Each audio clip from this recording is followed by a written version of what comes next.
Hey guys, Anthony and Kate here. Good evening. And you are listening to All Things Esoteric. Today we're going to talk to you about Mars. But first, Kate's going to tell us about space weather. All right, well, thank you, sir. And sorry we missed you guys last week. Want to mention that off the bat. Family calls, family duty calls when a family member needs us. You know, we try to be there. That kind of is what happened to me. So thanks, Anthony, for, you know, being patient, not freaking out on me, you know. Of course. Okay, but some event that took place that I do want to bring up was that new moon in Sagittarius solar eclipse that occurred December 4th, just a couple days ago, or 3rd, depending on where you were. But here it was December 4th, Eastern Standard Time, the United States of America. New York is the casting of this chart, or Eastern Standard Time. If you live on the EST, then this applies to you. 2:41 a.m. it occurred, and I got to tell you, it was potent energy. Get online, guys, and if you know, obviously, if you're listening to this podcast, then you're open to things like this. But really, take a listen to that new moon in Sag. I have one that I did. I do my own reviews of new moons and full moons, and then special events, and I put that on our Facebook page, All Things Esoteric Podcast.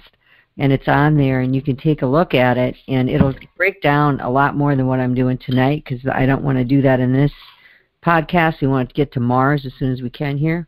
Quick Mars, that kind of went together, didn't it? Fast Mars.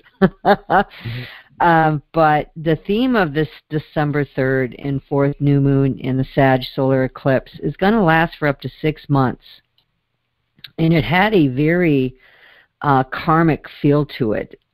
It was occurring in Sagittarius in the 2nd house, Eastern Standard Time, at 12 degrees, 21 minutes.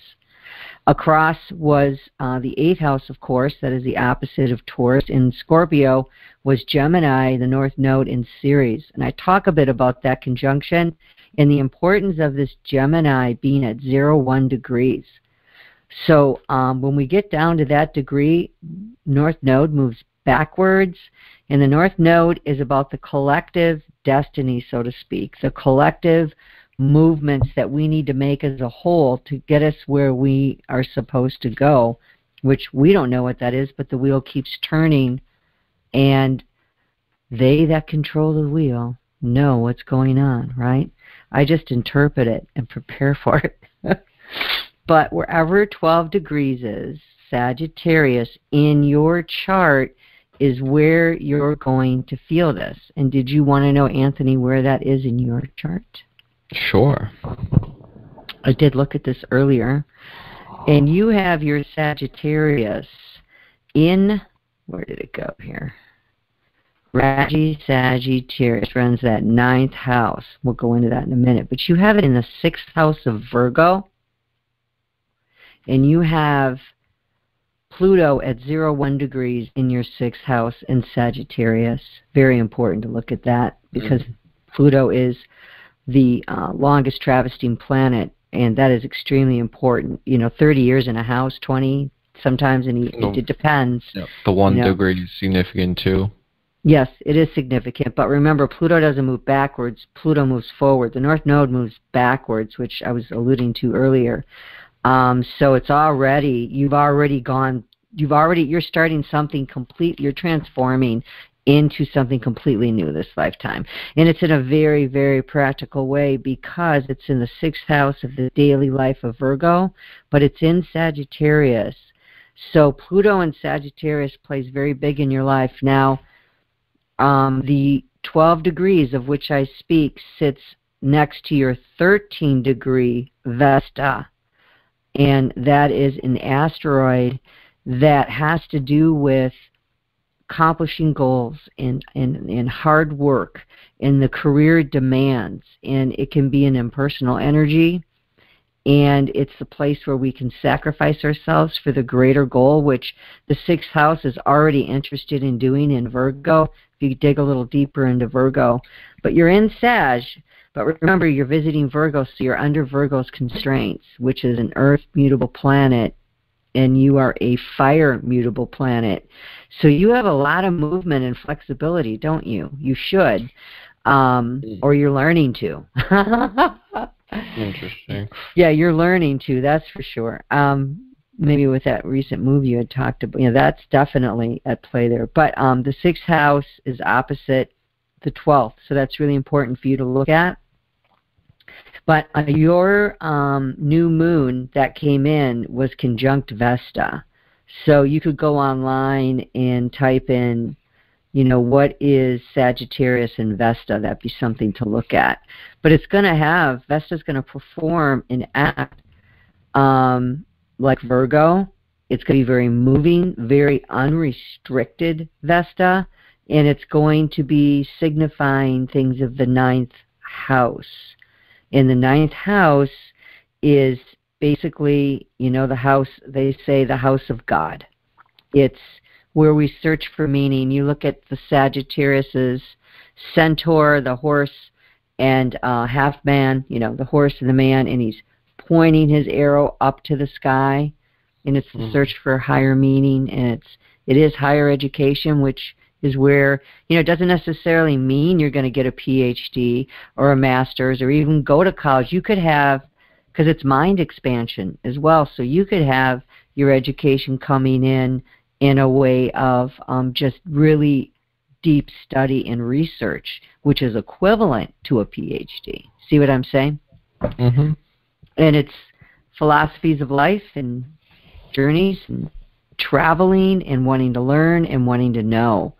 So what does that mean? Well, the eclipse, let me get back to the chart on that. And then I will move on to the rest of the sky. But it's fascinating how you can see how this relates to you when you look at your own. Mine was, my moon at the 12 degree, new moon in Sag, 12 degree was exactly across my 8th house moon at 12 degrees. I had an exact opposite. So I'm having all these changes going on in my life are totally repleasant in my chart. It's showing them because moon is the mother, moon is the home, moon is the nurturing instinct, the emotional body, the psychic part of the body, and it's exactly what I'm having this incredible moment to moment with my moons here.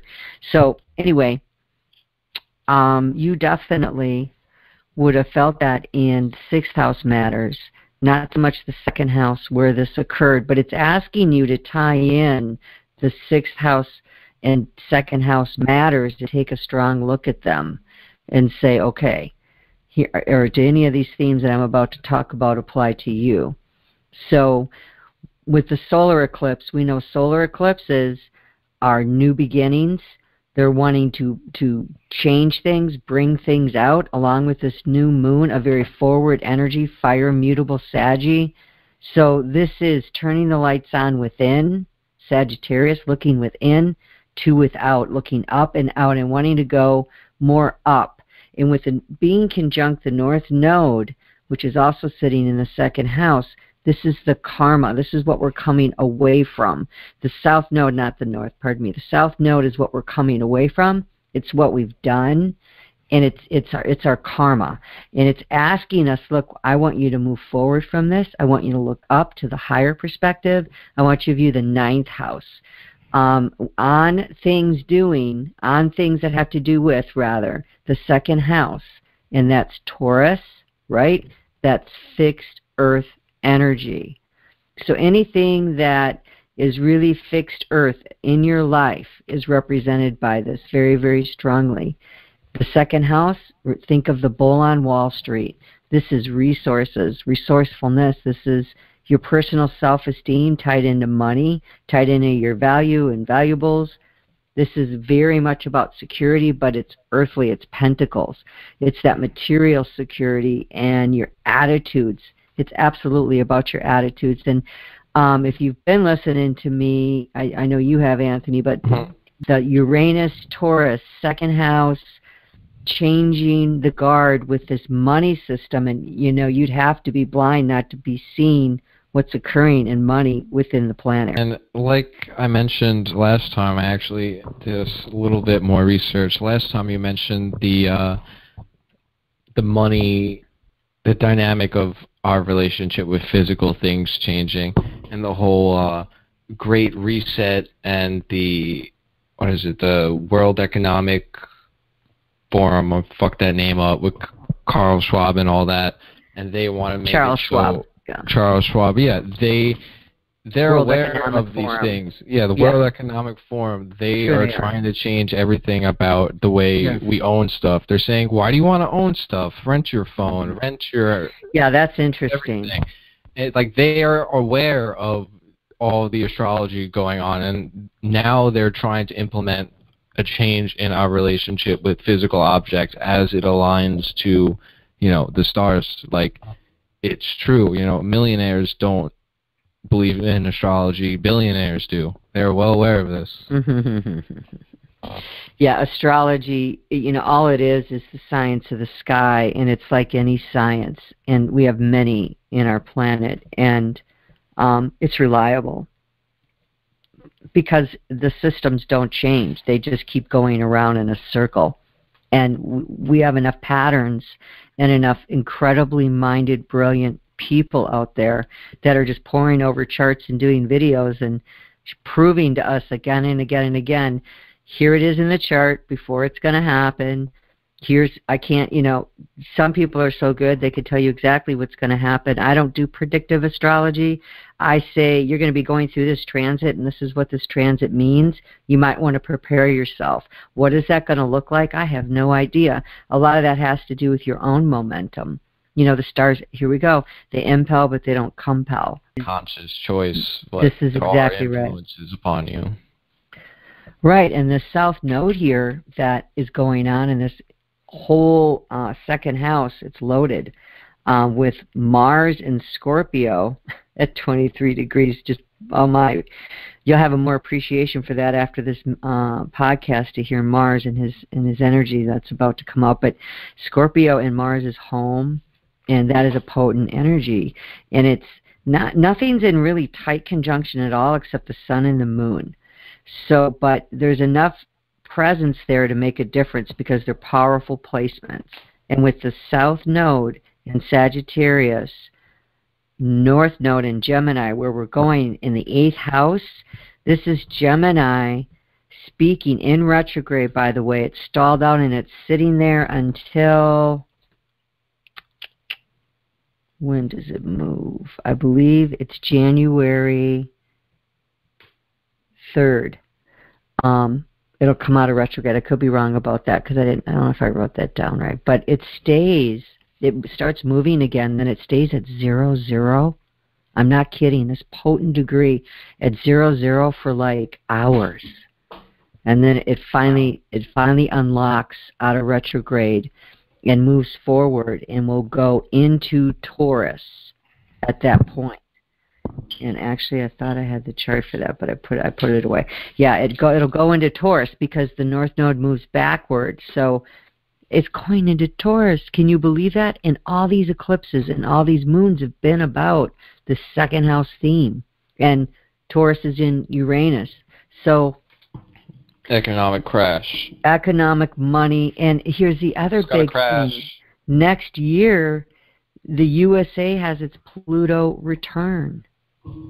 Shit's gonna crash. That means Pluto takes 248 years to go around a chart. It will return to the exact position of when the United States started. That you will not see a Pluto return. You won't see it for 2, 3, 4 lifetimes. You see what I'm saying? And we get to see a country's Pluto return. And the last time these energies, and it depends on what else is there, I actually pulled up the chart, but I don't have it in front of me, will tell us what to expect. And you said that's next year? It is in 2024, because what happens is it goes forward and then it retrogrades. It stalls out. Oh my God. And then it moves forward again, and then it finally positions in 2024. It sounds like a prolonged death and then a rebirth. See, a long, slow, painful death. Well, with that that's what we've been under, because Pluto is in the second house of Taurus in Capricorn for its natal chart. And Pluto has been in Capricorn forever. Remember, it's ruthless pragmatism. We talk about it every week, man. Pluto is ripping down the economic system, is going to be completely renewed. It's like, okay, I'm finally going to be done in 2024 with this shift and change, and then we'll see what happens.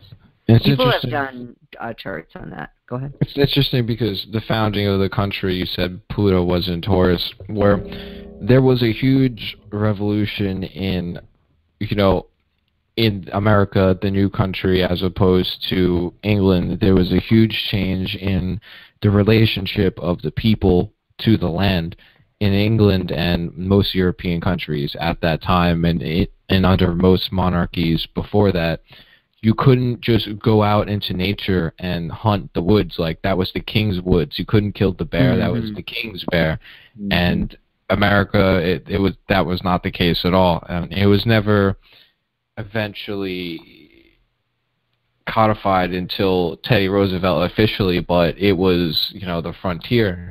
No one had government over most of the land at the time.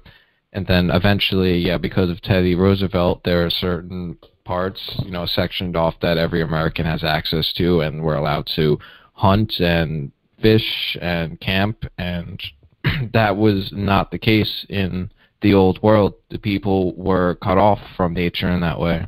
We have in the sky for the podcast, we actually have that Venus, let me pull this here, conjunct Pluto and Capricorn in the 7th house with the moon in Capricorn with Acephalus. Remember Acephalus? Go way back to the rod and the snake. It's the one... That was the single snake with the rod? Right. The investigation of disease or illness. This is the healer. Yes. So healing in our relationship with others, Venus, conjunct Pluto, they're going to be, I do want to say this, look for, I think I wrote down when that's going to happen. Yes, okay. We have Venus tonight, which is the planet of relating. We just had Venus, right? We really know all about her.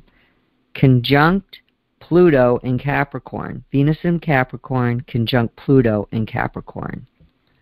So when we have this, it's going to go retrograde, and then December 20th, it's going to go exact. And this is going to be some transformative energies and relationships. So that's right around the holiday, right around Christmas. I find this interesting. You have Pluto conjunct Venus. You kind of know now what that looks like, right? That's some... You said I have Pluto conjunct Venus? No, I said if you kind of know what that means by now, what Pluto conjunct Venus is, I'm sure, you have an idea that that's some intensive energy going on when they're sitting that close to each other. Oh, yeah. It's transformative energies in relationships because Pluto is death, destruction, dying, transformation. Pluto's cave, going deep, going to the shadow, going to the dark places, and are relating with others in the 7th house. Venus is at a wonderful 23 degrees in her home of Libra in air, but it's encased in earth energy. So she's speaking out over the earth. It's giving restriction to Venus's expression. She's going to be able to control herself more, so it's really a good time if Venus can stay in Capricorn, being so unsettled next to Pluto. This is testing and pressures, and I tell you what, Pluto will get to the bottom of things. It can, with the moon there at 22 degrees, so you got this 22, 23, 25 going on tonight. Ooh. This is some serious energy about wanting to speak about relationships and relating in a way that's healing, Acephalus, right? In a way that's going to transform and intuitively doing it with the moon and the mother there and a nurturing conversation. And wouldn't you know, Capricorn's opposite is Cancer. We have a Cancer ascendant tonight. So the chart matches up with your natal chart tonight because you're a Cancer ascendant. So all the houses and the signs are going to line up for you. Oh, wow. Which is pretty cool. That doesn't happen. You know, it happens once every 12 times. The wheel goes around, but it just so happens, you know, we have a Cancer ascendant tonight, and I'm a Cancer sun. So again, we've got these energies working together psychically, and the moon is in Capricorn, so it's going to allow us to, again, we're going to be more Saturnian, right? Not going to be all emotional. And, you know, we're going to be more serious and able to keep things under control. And matters of the 10th house are on the moon's mind. And matters of the 4th house are on the moon's mind. That's home, 4th, profession, 10th. Home, 4th, profession, 10th. And the moon is across Cancer, so there's, you see all the 4 corners are kind of communicating with each other. We have a Pisces midheaven, the top of the chart, and Neptune is still sitting there at 20 degrees. That hasn't moved hardly anywhere at all. But let me get back to this crazy number I found about Venus retrograding. I'm just going to read what I wrote here. There will be test pressures to get to the bottom of things. There'll be no more hiding, Venus conjunct Pluto. These are very karmic energies, and triggers could be present. So if there's somebody from now until the end of the year, these energies don't move quick, and you know that it's like it could blow up, it's not a good time, okay? But if you can stay in that Capricorn, and she or they can stay in that Capricorn, just cooler temperature of things, then you could really also reap the benefit of that hard-working Capricorn goat. His planet Saturn is in Aquarius in the 8th house tonight, and it's going to be there for a while, and it's asking us, along with the new moon eclipse, the North Node is in the 8th house. It's that secret house of, let's sit here for a while, let's take a look at things that we don't want to talk about, that make us uncomfortable, that go down, down, down and are hidden, and let's just bring them up, let's express them, and let's go towards the collective way. And the ability to do that is super strong with relationships. So Mars comes into that theme tonight too with relationships really strongly. So I feel like that came out, but true love is not about power controls and getting your own way. This is going to require integrity and honesty. It's the energy of, I'm done. This is Pluto, just annihilating wherever it goes. This no longer works. And although this is very difficult to have these conversations, Cephiroth, healing, the moon, emotions, Venus, relating, Pluto, all just transforming, they're necessary. Let it happen. Let it blow up. Let it dissolve, because, you know, you have the support around you until the end of the year for that to happen. Venus is going to retrograde. Are you ready for this? For 40 days and 40 nights. You can't make this up. 40 days and 40 nights. From December 19th to January 29th, 2022. It's fucked up. So Venus is sitting with Capricorn, not moving. Okay, so that's why I mean from now to the end of the year, even into January 2022. And you know we have other movements coming up in 2022, so it's like I need you to unlock this now because you're going to need it in the future. It's really a lesson there, a very serious lesson with the interluminary planets of Venus and the Moon, with the Cephiroth tucked right there, and then Pluto. It's definitely a message of time to talk, time to speak it out, time to get it down on the earth. Let's get it in front of us. Let's fix this, and let's move on. So moving on from relationships that were perhaps difficult too over the past 10 years. You've got this karmic new solar eclipse going on, new moon in Sagittarius with the south node there. It's literally asking you to push forward.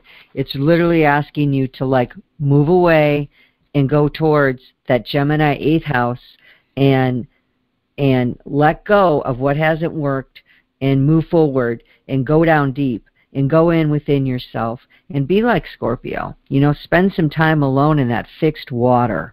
It's asking you to do that. So, Venus in Capricorn definitely helps with that, because Capricorn is very cold and not uncaring. And if you're about to leave someone, that's the time to be cold and harden up.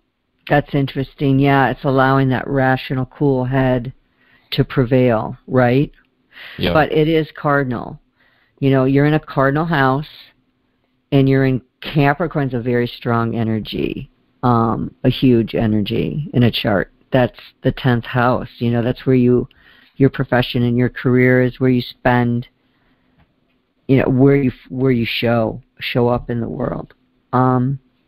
So I did some studying, and just 4 or 5 people that I ran across, the theme over and over was the energies that are coming down from these eclipses coming in are very potent. And there's people out there talking about this. I know I'm getting downloads. I just had to today just, you know, pull away from the computer, which I do anyway, but I just felt this, you know, I was compelled to go out into the woods and just be out there, and I just began to just really feel the weight of everything that's going on and the shifting and the movement. And I'm not a sad person. You know, I've had a lot go down in my life, but I'm really not one of those people. I'm very grateful that has a sad or sour countenance. I think it's a gift, because I know not everybody's like this. And so, you know, to just start crying like that, I was just like, why am I crying? But I just felt like I'm purging and releasing karmic, and I don't even necessarily know what it is, but I can just feel things just moving away and lifting off of me and lifting off of the earth. Does that make sense? Well, it makes sense. Crying to a cathartic cry. Yeah, no doubt about it. Happens to me all the time. With the right song and the right amount of weed or the right anime, and I will start bawling. Yeah, well, that's that Cancer ascendant, you know, that real soft energy. Of course, it's cardinal. It's no joke. It can be a typhoon if it wants to. Mm-hmm. This is the Queen of Swords, right? It could be gentle, you know, clouds floating across the sky on a nice day, or it could be a hurricane. Yeah. It's true. It's true. Water is in many modes, isn't it? Yep.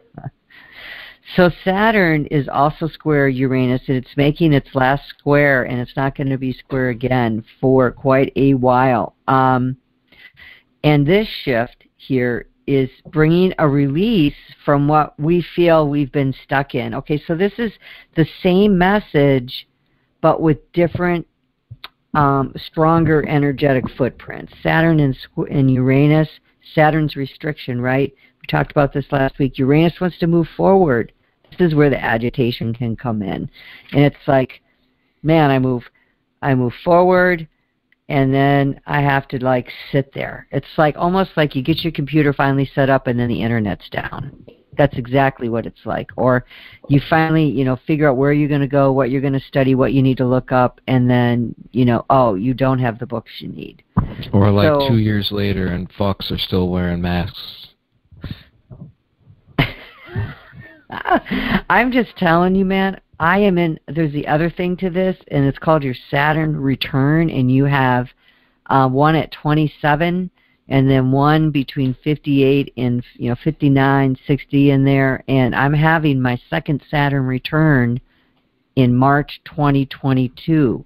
My Saturn's returning again for the second time home, and I want to tell you, I have never had to have so much patience in my entire life.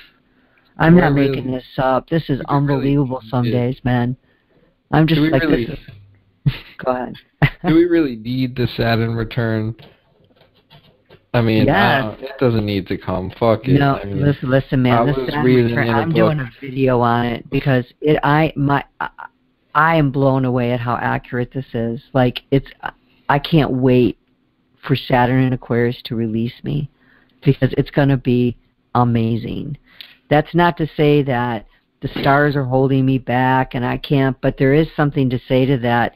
The universe uses the corresponding energies that are about you and that we allow and that we recognize.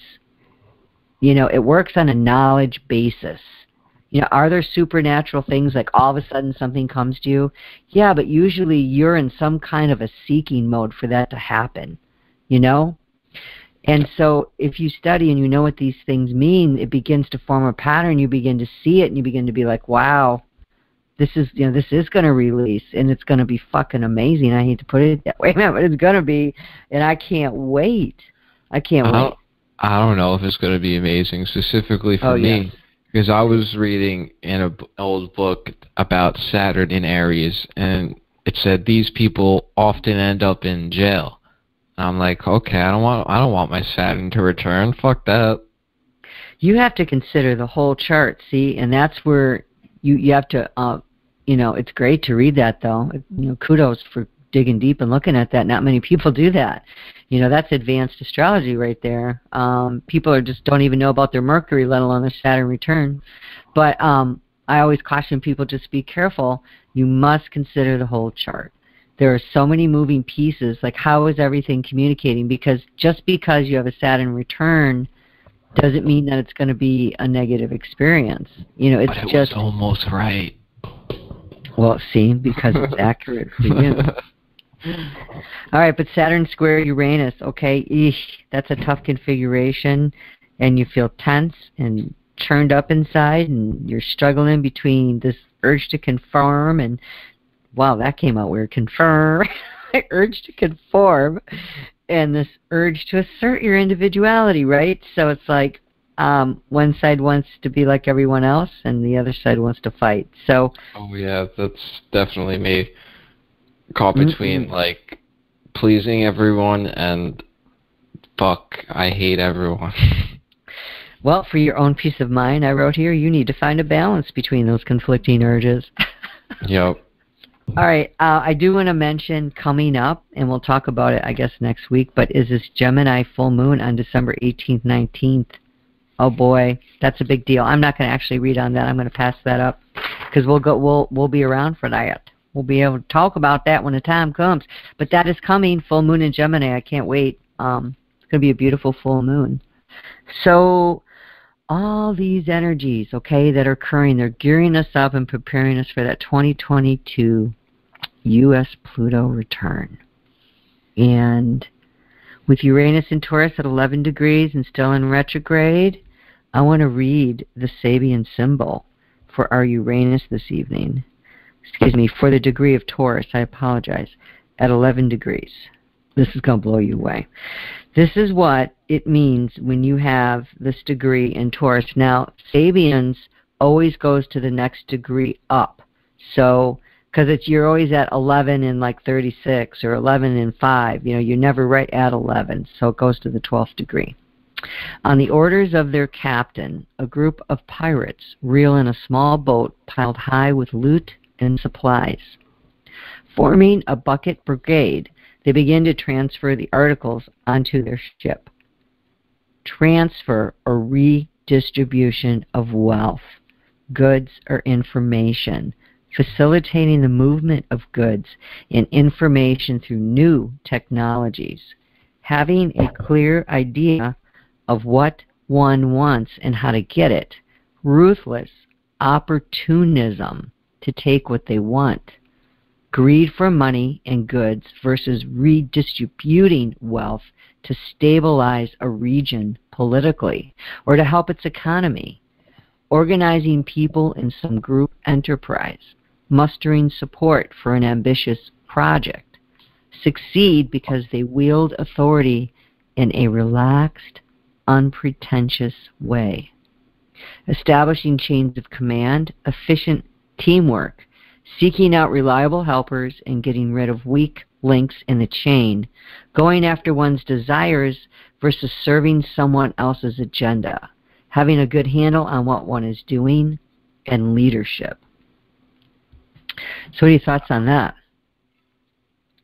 It could be applied to so many things. You could read into that so many ways with so many things that are going on right now. I think so, especially this transfer or redistribution of wealth, goods or information. I mean, that's what's happening. Why do you want to own things? Stuff is changing humans. daily. Yeah, that's interesting.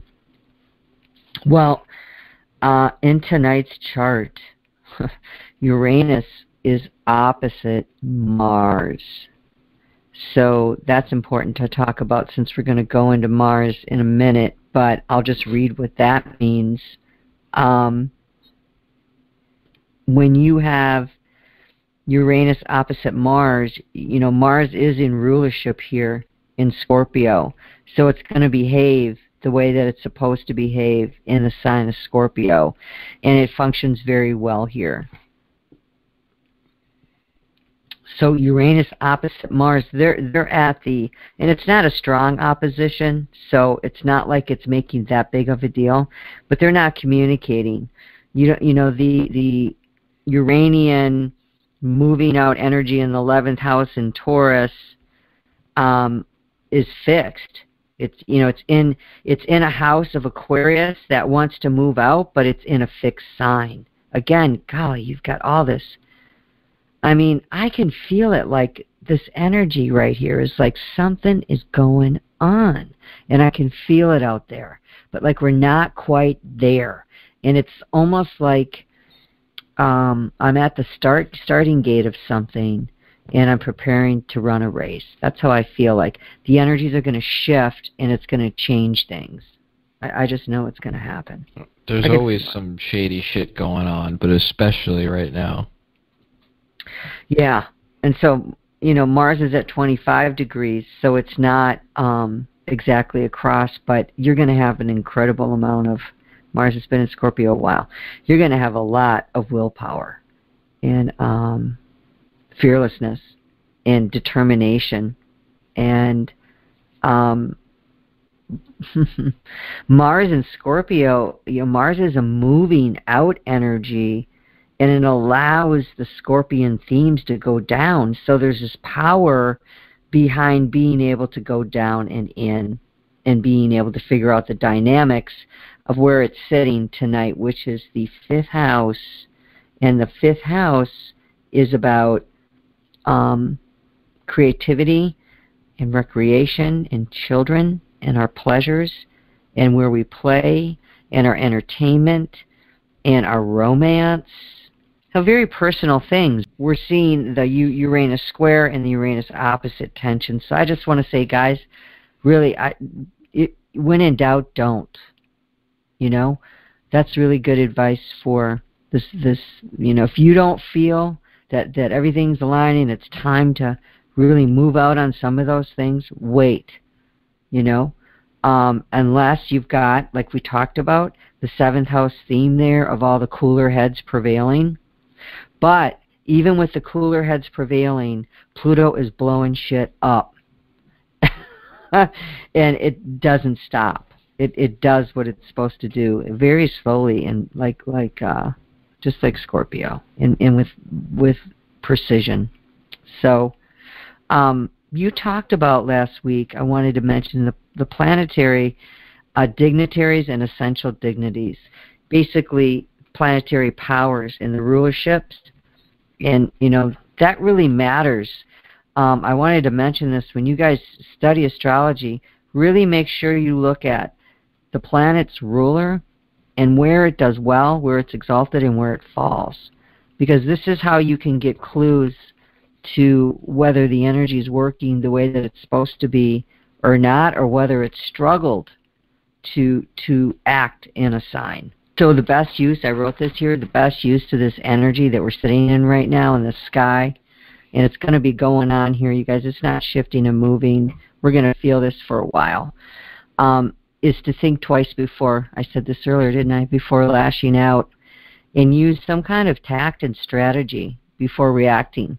So, like, plan out your conversation. You know, Gemini, North Node, 8th house. You know, it's moved. It's not in the 8th house anymore, but at the time of that solar eclipse it was at that very strong point. And it's saying, I need you to really... Geminis don't always think, right? I don't know if you're familiar with the sign of Gemini. Well, but it's that... Yeah, air, Mercury. I mean, they're so intelligent. God bless them. I love them. But, I mean, they can... You know, they can just talk. And they don't really... Geminis don't really... Boy, the North Node's a strong energy, and then Gemini in there. I mean, this is like, I think of a drill sergeant. You know, like somebody coming in and you know, laying down the law. And that's not how you want to go about this. If you've got some changing and shifting to do, and this is really hitting some of you, I know it is, in relationships, because it's a theme, then make sure you go about it, those conversations, the right way.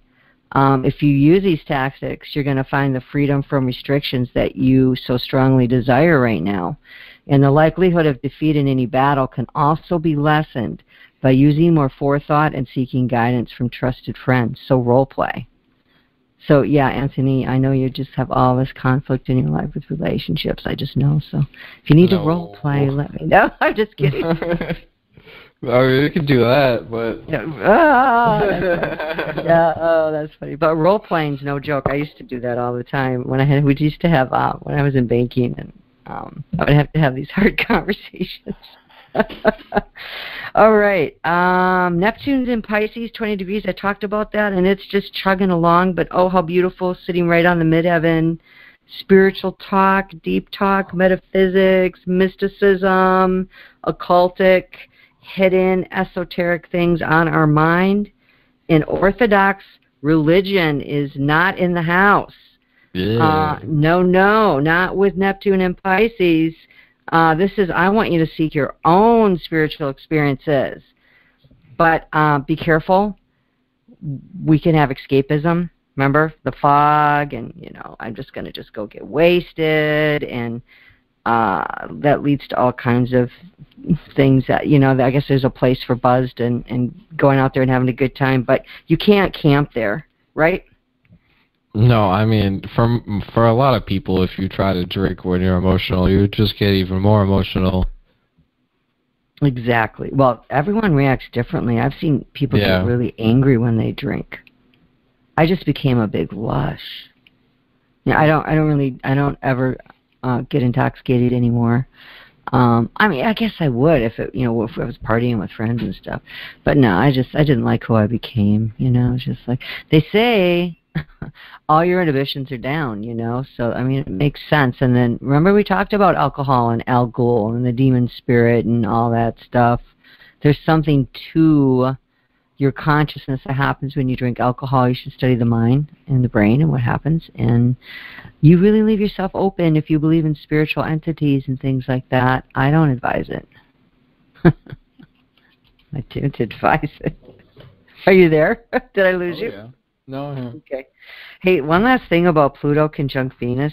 You know, there can be no middle ground here with you. Capricorn doesn't really compromise. Does that make sense? He looks at you, he's like, I'm going up the mountain, and I'm cardinal, and I am digging my hooves into this rock. I'm going. Are you coming? And it doesn't look back. And with Pluto, it's not going to look back. So, man, romantically, you can expect to give and receive total loyalty and allegiance if you go about it the right way. Fated unions with this placement, I read in some text. So with that, I am done with the night sky, and I hand it back over to you. I have the astronomy on Mars, but I didn't know if you wanted to mention anything first or where you wanted to go. Oh, well, didn't you say you wanted to get into some of your stuff first and then my stuff on Mars and then back to you? Okay. I just didn't know if you had anything to say about everything that's been said so far. Okay, dokie. Okay, So I'm going to go straight into the astronomy then really quick and just give you an overview, because you guys can find this information in 10 seconds online, but you don't have to. I've done it for you. Dun, dun, dun, dun. Mars is the 4th planet from the Sun and about half the size of planet Earth. It's the 2nd smallest planet in the solar system. With what planet's the smallest? Do you know? Mercury. Yes, yep. Mercury, because he's so fast he whips around. Talkative little guy. Mars is a terrestrial planet, which means it's composed primarily of rocks and metals and has a hard, crusty surface. It's known as the fiery planet. Do you know why it's known as the fiery planet and the red planet? Because it looks red. It looks red, yes. It's not because it's fiery hot all the time, although it can be. The reason it appears red is due to the surface rocks containing high iron. And what happens when iron is exposed? It oxidizes and turns rusty red. You know what's crazy about that? On Earth, hundreds of years ago, iron is associated with Mars. And before they had any idea of the composition of Mars's soil or even that it looked red, they just saw it as a star in the sky. Yeah, that's interesting. That's interesting. Well, Mars looks hot, but Mars is actually pretty cold. In orbit, Mars is about 50 million miles farther away from the Sun than the Earth. Some of the numbers in astronomy, I just can't wrap my head around. I'll be reading... 50 million miles. That's very interesting, because the sphere that Mars is attributed to on the Tree of Life is GEBURAH, the 5th sphere. The 5th sphere, I saw that. Yeah. How about that? Well, there's a 5-5. Yeah. I looked into 5 pretty deep. The Hierophant, all that jazz. That means it gets a lot less light and heat to keep it warm. So Mars also has a hard time holding on to the heat it does get. Temperatures on Mars average at negative 81 degrees. I had no idea. However, the ranges can go from negative 220 degrees in the wintertime at the poles to plus 70 over the lower latitudes in the summer and near the equator, with the highest temperature shown by NASA at a balmy 86 degrees. It's not bad. No. A little bit like some tropical weather. Yep. Come on, guys. Get the fuck on it. Hey, well, Tesla or Elon, he's trying to get... Depending on the hemisphere. In the northern hemisphere, it's mostly smooth plains. In the southern, it's mostly cratered, hilly highlands. Mars has the biggest volcano in the solar system. Can you believe that? Yes, I've heard that before. The biggest volcano in the solar system.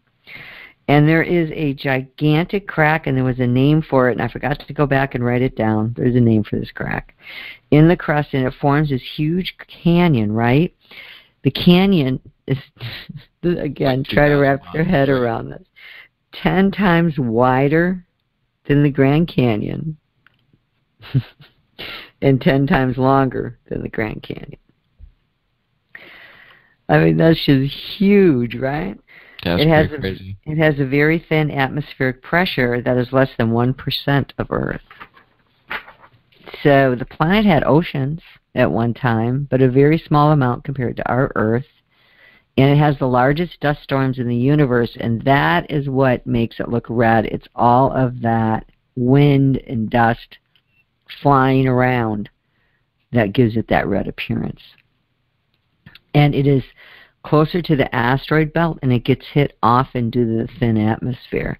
Whereas Earth has a thicker atmosphere, and it's able to burn that shit off. Now Mars, bam, it gets hit. It has 2 moons, Phoebus and Deimos. I had no idea Mars had moons. Most of the planets do. Like Jupiter has over 200 moons. It's actually unique that we only have 1 moon. I know, right? And it's unique that that moon makes a perfect eclipse that blocks out the sun perfectly. The full eclipse, that is totally unique. And the moon, there's some sketchy shit about the moon. Look into it, guys. But continue, please. Okay. I close with the astronomy of Mars. with this quote by Elon Musk, which I know you love him. He said this when asked about us living on other planets. The future of humanity is going to bifurcate into two directions. Thank you. Into two directions. Either it's going to become multiplanetary, or it's going to remain confined to one planet, and eventually there's going to be an extinction event. No doubt about it. This is unsustainable. I really see this and feel it in my bones. In my bones. So there's definitely cycles of, destruction and growth and, death again of society.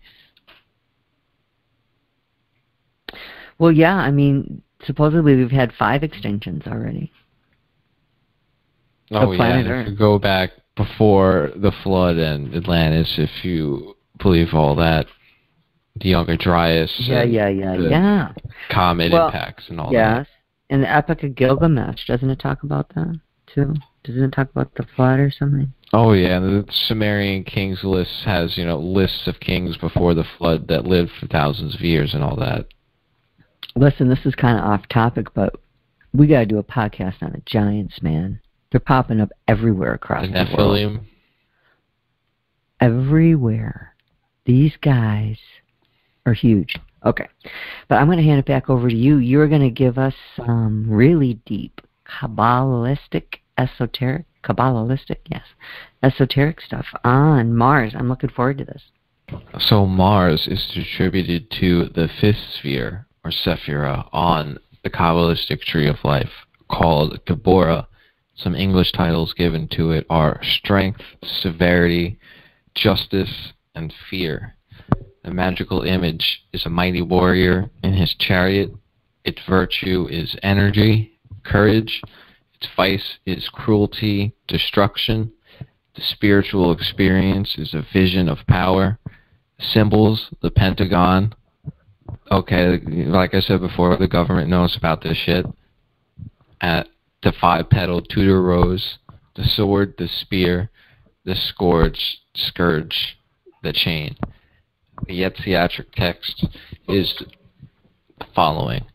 The 5th path is called a radical intelligence because it resembles unity, uniting itself to Binah, understanding, which emanates from the primordial depths of Chakra, wisdom. You have anything to say about that before I go on with a couple quotes? No, go ahead. Okay. Following from The Mystical Kabbalah by Dion Fortune, like always, is following. GEBURAH, the 5th Sephiroth, which has 4 additional titles, Justice and Fear, is one of the least understood of all the Sephiroth, and is therefore the most important. Were it not that the Kabbalistic doctrine explicitly lays it down that all 10 Sephiroth are holy, there are many who would be inclined to look at GEBURAH as the evil aspect on the Tree of Life. Those, however, who are instructed beyond the crude petty of a wish-fulfilling philosophy know that GEBURAH is by no means the enemy or adversary described in Scripture, but the king in his chariot going forth to war, whose strong right arm protects his people with the sword of righteousness and ensures that justice shall be done. Chesed, the king on his throne, the father of his people in times of peace, may win our love, but it is GEBURAH, the king in his chariot going forth to war, who commands our respect.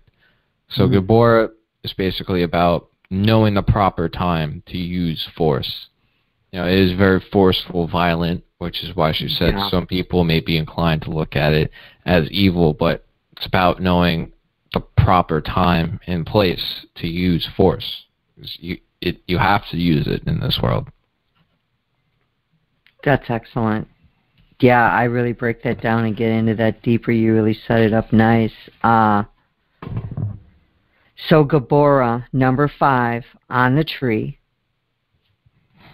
And where does that sit on the tree if I'm facing it? So it is on the left-hand pillar, the feminine pillar, right in the middle of it, beneath Binah, the 3rd sphere.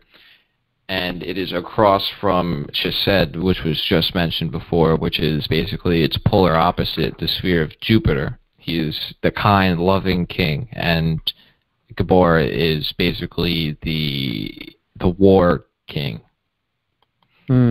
Yes. Yes. Yes, and it is. Yes.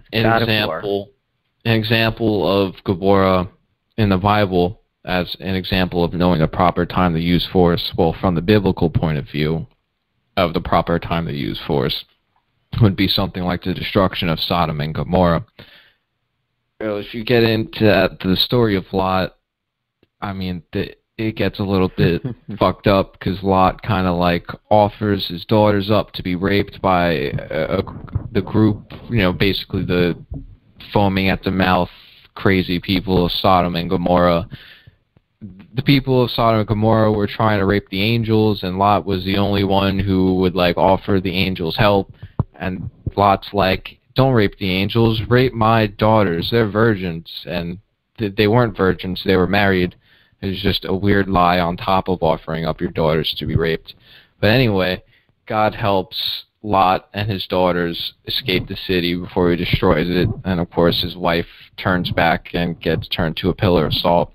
And after they escape, Lot's daughters get Lot very drunk and have sex with him and get pregnant by him. And this was totally cool with God. And also the offering up of his daughters to be raped was totally cool with God. God praised Lot as the super righteous person among the terrible city of Sodom and Gomorrah. Well, it begs the question. I know the story well from my Bible college days, my indoctrination days. It begs the question: which God? Right. Was this really the God that Western Christianity, Judeo-Christianity embraces? Was this the Heavenly Father and the little lamb across Jesus' shoulders God? Or was this like fucking Rahu? Well, this is the idea. Insatiable Rahu, the dragon's head. Or was it an Anunnaki? Oh my, do we need to talk about the Anunnaki, right? The Anunnaki God, leader. What was his name? I can't remember. Oh, Anunnaki. Yeah, there you are. Well, maybe it was Kabbalistic. What kind of a God demands that? See, right. This is my whole... I got a little rough there, sorry. Seriously. I mean, because I was so indoctrinated in it for so long. I was... and when you come out of something, and okay, I just have to say that. I'm going to leave that bowl sound in here. I'm not going to edit it out. So you guys know that's not me. Like, what Anthony does is he dives into that bowl and he runs around it and then he runs back out because he's got ADHD. No, I was a spring from a mic stand. My hands had to fuck around with something. I'm just teasing, man. I'm so mean, huh? Everyone's so mean to me lately. I know I've been mean. I'm really sorry. Okay, I just need you all to know that's not me bonging around, man, making that noise. But there it is again. What do you think? You could write a song. You have a beat going there. Whatever that was, like that's a good beat. We could. Religion sucks. Religion sucks. Okay. Before I discuss the astrology... Oh, were you done, man? I'm sorry. No, I have some more quotes. Oh, no. Go. Tell the quotes. Go right ahead. Whenever there is anything that has outlived its usefulness, GEBURAH must wield the pruning knife. Wherever there is selfishness, it must find itself impaled on the spear point of GEBURAH. Wherever there is violence against the weak or the merciless use of strength, it is the sword of GEBURAH, not the orb of Chesed, that is the most effectual counteractant. And this is, again, just contrasting Mars from Jupiter, which is Chesed, which we'll talk about next week. The war king, the proper time to use force, is contrasting it against the more amicable king, the one who rules with love and benevolence and all that. I think of Mars here so freaking strongly, and it all just ties together, and this is what's fascinating. You see how Anthony brings in his layer, I bring in my layer, He brings in other layers, I bring other layers, and you can see how it all works together. And even in the Bible, the coded Bible, in those scriptures it says, faithful are the wounds of a friend, deceitful the kisses of an enemy. Faithful are the wounds of a friend. Ooh. So if I really love you, I'm going to tell you the truth even though I know it's going to hurt you. Yeah. Deceitful are the kisses of an enemy. Beware the flatterer, right? These warnings we get. And it's, Mars penetrating here, Mars moving out in truth, and that can cause destruction, right? No, it's the scalpel on the belly that's opened up by the surgeon who must pierce the flesh and open the flesh to get the tumor out. It's a good wound. It's a healing wound. But because Mars is destruction versus Jupiter, that's construction, and this whole idea of wanting to cast GEBURAH as evil because it's destructive, like you said. Sure, when you think kisses are good, what if it's the kisses of an enemy? It's deceptive. You think wounds are bad. What if it's wounds to a friend, telling a friend a hard truth? And this leads into the next quote I have. It says, it has been said that good is that which is constructive, which builds up, and evil is that which is destructive, which breaks down. How false this philosophy is when we try to classify, according to this principle, a cancer and a disinfectant. That's exactly it. It's all polarity. It's all polarity. Mars has polarity, and I go into that. And we have to understand Mars is good. We need Mars. And something happened to me today that was just fascinating. But, yeah, where was that quote from, that last one? This is all from the Mystical Kabbalah. Okay. Continuing a little more on this idea, this quote, in the deeper, more philosophical teaching of the mysteries, we recognize that good and evil are not things in themselves, but conditions. Evil simply misplaces force, misplaced in time if it is out of date, or is so far ahead of its day as to be impracticable. Misplaced in space if it turns up in the wrong place, like the burning coal on the hearth rug or the bath water through the drawing room ceiling. Misplaced in proportion if an excess of love makes us silly and sentimental, or a lack of love makes us cruel and destructive. It is in such things as these that evil lies, not in a personal devil who acts as adversary. Oh my goodness. I have some people that really believe very strongly in a devil, a specific devil that's out to, that his goal is to destroy him. And, excuse me, I'm sorry if I'm coughing, my throat's a little off because I've been around all these sick people, and I will not get sick. I speak wellness over myself. But, it leads to a very black and white point of view. It does, and it also leads to a me against them kind of mentality, and it can really rob your daily joy.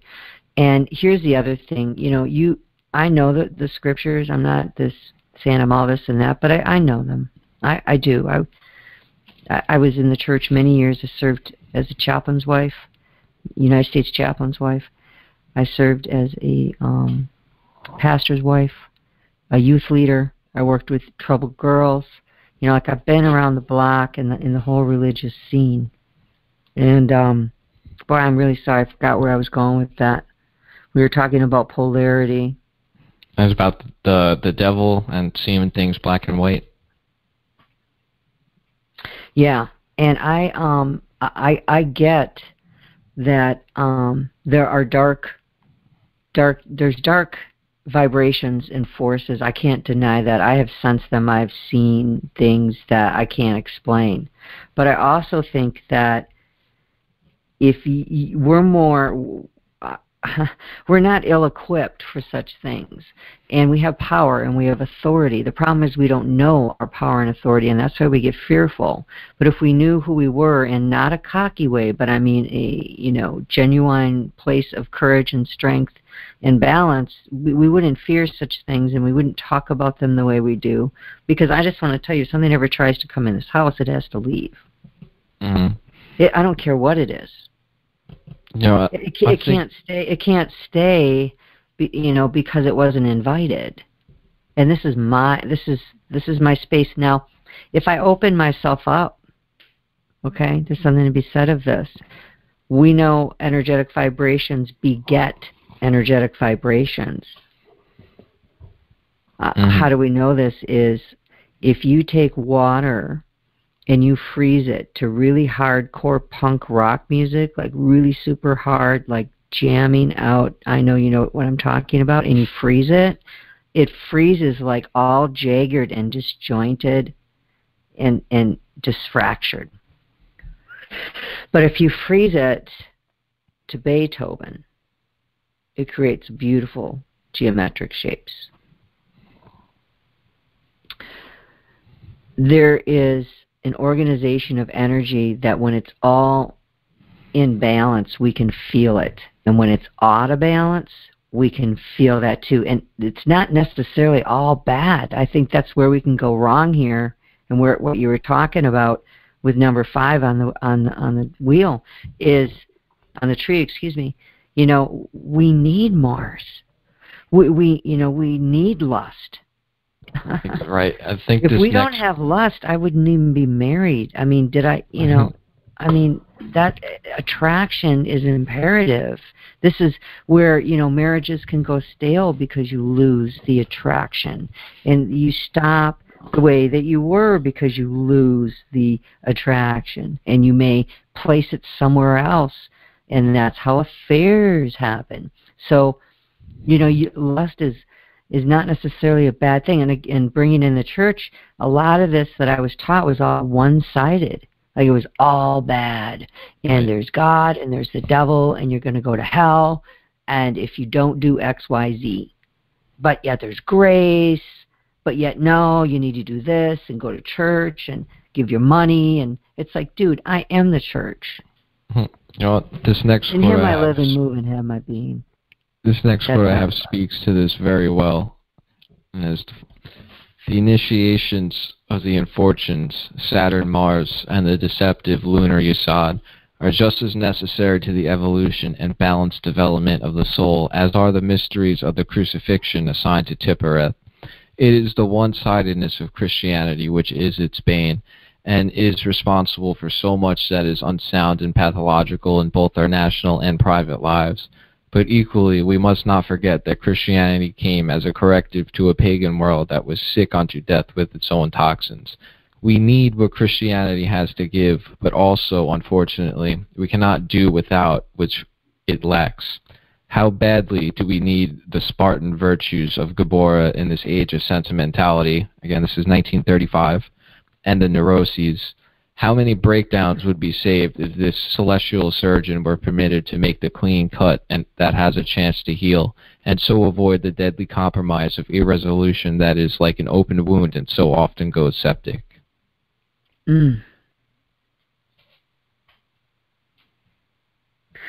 Well, there it is, isn't it? It's totally a confirmation of what just came out of my mouth. Yep. I get that. And I didn't throw the baby out with bathwater, though, because, I had that whole Christ consciousness experience that I can't explain, and that's for another time. But I have a hard time not doing that. I just have such I can't. Well, I can't because I experienced the Christ consciousness. Like, I don't walk alone. I walk very closely as spirit, man. I'm not like all this and that. I'm just saying, for me, not for anyone else, but for me, like, I'm never alone. I can sense, feel, know. And when I looked at my natal chart and discovered my gifts and started figuring out why things were the way they were, and it was like, wow, I'm supposed to do this with that, and this is why this is there, and I began to utilize my true giftings. I began to transform and change, But I like what you said about misplaced in space energy, burning coal on a rug. I wrote that down. no force is evil. It's about misplaced force. No force is evil. Misplaced force is evil. Yeah, and the whole, that there's a devil, that in devil. The word Satan is in Santa. I mean, come on, people. That's just two examples. We could go on and on. There's something to all this that is very made up. At the end of the day, when you start to really read and look at these things closer, you're just like, wait a minute here. These numbers don't add up. The timeline doesn't add up. But do I think that Jesus Christ walked the earth? I think he did. I'm reading a book about him. Jesus lived in India, that traces him back to the Himalayan mountains and traces him to Tibet and traces him to the monasteries, and he's in books over there. Did you know about this? And no.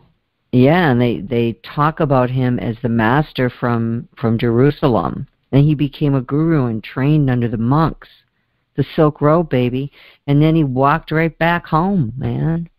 I would have to see the sources on that, because that sounds like some kind of hippy-dippy myth.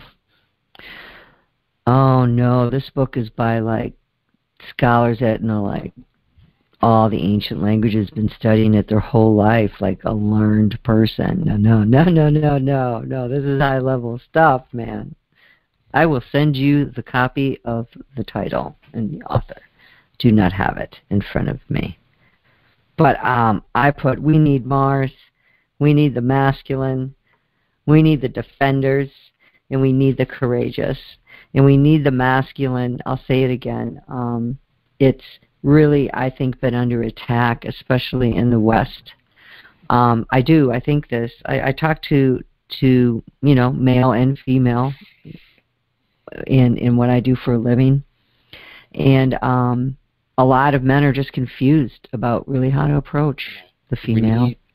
We need the masculine Mars energy in the proper time and place is the important thing. And the reason why masculine energy and men have became so demonized is because of force out of place. Is because, 50 years ago you could see men just beating the shit out of women in movies like it was no big deal.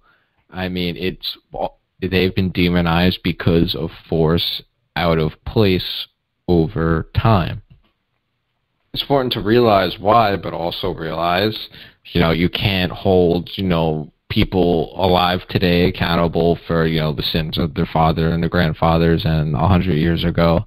And, of course some guys are shitty, but, stop it with the us versus them bullshit. Stop listening to what fucking people are saying on Twitter and the news and all that. Just focus on what you see in your life around you, what you see, hear, taste, and smell, the people you interact with every day.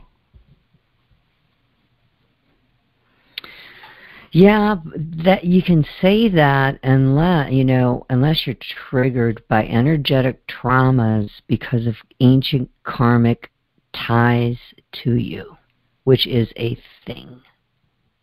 Then it's not so readily, I want to say accessible, because I believe it's accessible to all, but there's blocks there that are keeping that energy from flowing in. And being the shaman I am, hopefully becoming more and more of, I seek to clear those energetic blocks. It's not difficult. It's just knowing how to do it and knowing that you have that mastery anytime you want, because if you look down, you really do have red ruby shoes on. Unless you're a man, then you have really tough-looking red boots on. Well, maybe not. Oh, dear. See, there you go. That's stereotypical of me to say that, isn't it? That kind of, it's like, that is exactly what you were talking about, how we see the feminine and the male, and the female and the male, excuse me. Where our men are wearing shoes. Is that masculine? What does it mean when a man, hey, a lot of opinions, right? That's a tough conversation, isn't it? I mean, if you're gonna wear red ruby slippers, that's femme, dude. But that's okay. I mean, I guess if that's what you want to wear, right? I don't really care. Just click them, and you'll be on your way home. It doesn't matter to me who wears them, how you wear them, what color. You know, they have to be red. Sorry, because there's symbolism. Into Mars. I'm going to dive in. Are you ready? Fuck yeah. Astrology. Okay. Well, I said it was the fourth planet from the sun. Oh, let me say this, please, before we get going. But before I get into that astrology symbolism of Mars and the language behind Mars, I want to share something.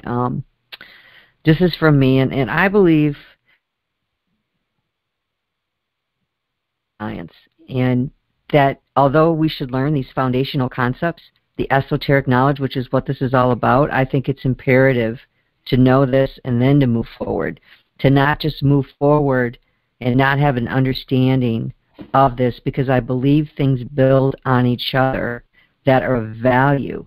The things that are not meant to remain in societies and cultures for the common good will be destroyed and ultimately pulled down, like we're seeing right now in society. We're seeing it through the change in our monetary system and the change in economics within the United States, thus the world, as we still are the national reserve currency, right? Where the dollar is still the trade. I don't think that's going to be for long. I think fiat's going bye-bye. Fiat's definitely going bye-bye. What do you think is going to replace it? Digital. Bitcoin, some kind of digital currency. Gold and silver has to be allowed. It always is. It always will be. It's indissolvable. There's only so much of it. It can't be manipulated, although they do manipulate the prices. But you know what I mean. Right. Well, the thing about, you know, Bitcoin and all that is because it's kind of hard to manipulate it because you can't create more of it. So I don't see governments wanting it to replace their fiat currency, which they can manipulate however the fuck they please. Yeah, I think they're going to come up with a Fed coin or something. I just don't see it staying fiat. It's just, you look at everything that's changing and evolving, it makes absolute, I mean, we've got electric cars. Think about this. It makes no sense to stay with paper. Not in the digital world. They've been preparing us and priming us for years to do this. Right. I mean, I kind of see gold and silver almost like I see paper money. I mean, really, it has very little practical use, and it only has value because we decided it has value. I mean, if the shit hits the fan, I mean, what the fuck are you going to do with your gold and silver bars? Nothing. I mean, it has no real utilitarian value. Let's save that for another call, eh? That's a whole topic, the financial system and all of that. You know, I'm sure you know. It sounds like you know some stuff too. So I think that'd be good. Let me move along here. It is the site of Olympus Mons, where that is represented by Mars, the highest known mountain in the solar system, and of the Valles Marineris. That's that Grand Canyon, the largest canyon. So Mars is a planet of outward activity. And I was talking about astrology and evolving science. I don't know if I finished my thought. Let me do that. I think we should hold on to those foundational concepts, but I also think we need to remain open to new information and knowledge and trust that just like it was channeled down into them, or just like they discovered all of this at one time, so too can we, right? You know, that this information we're studying now was brand new at one time and just discovered, and then incorporated into society and culture for use. So, you know, I'm like, let's be open to knowing that study this and new knowledge can come in and we can build on astrology, you know, the science of astrology, because I don't think it's meant to be something that's like, this is the way it is, like the ninth house Hierophant, man. You know, this is the way it is. We're not changing it. I am religion. It will always be this way. Of course, it's been subject to change over time in different systems of astrology and different ways of accounting for the locations of the planets and accounting for more planets and more signs and all that. Right on. So when I think of Mars, okay, in astrology, I think, and just bear with me as I elongate on this, but it's, what is your legacy? That is a very masculine idea, concern. Right. Because your legacy, back it up, consists of a series of movements in action that created a character. Right, and it's about why you're doing all this action. Oh no, it's just the action. It's not the why. Legacy doesn't really have anything to do. I mean, you can create a good one or a bad one, polarities, but a legacy is a legacy. Well, for humans, legacy is the motivation, especially for a lot of the military people, which, you know, what Mars makes me think of, you know, their legacy. They want to be remembered. There it is. Why they do this thing, why they put their life on the line, you know, why did they shed all this blood, sweat, and tears? Am I going to be remembered? You know, I'm fighting to protect this country, you know, better live on and all that. Well, its symbolism is the god of war, and the archetype is the warrior. And it's interesting. Is Mars. And it's interesting that Mars has the highest mountain and the largest river, because largest canyon, because volcano, especially because if you think, how do these things like mountains and valleys get formed? It happens often through violent activity, through meteors and things crashing, through tectonic plates crashing up against each other. It is the most violent planet. I got to tell you, and this was crazy, I was sitting here today going over my notes and organizing them one more time for the podcast, and my son shot me a video. It was a video about one of his buddies. It's called the 25, and it was a platoon. My son's a Marine. A platoon of a friend, you know, a friend's platoon. It wasn't his, and they were all over there together at the same time, and they lost a guy, and they, you know, they did a video and talked about it, and it was Mars in an honorable way fighting an unjust war. You see what I'm saying? It was men thinking they were doing the right thing. Bear with me, patriots. Just settle down now. Hang on. You don't get fired at the house. Don't get the Mars all worked up now. It's honorable to want to defend your country. It's honorable to want to protect your women and children. It's honorable.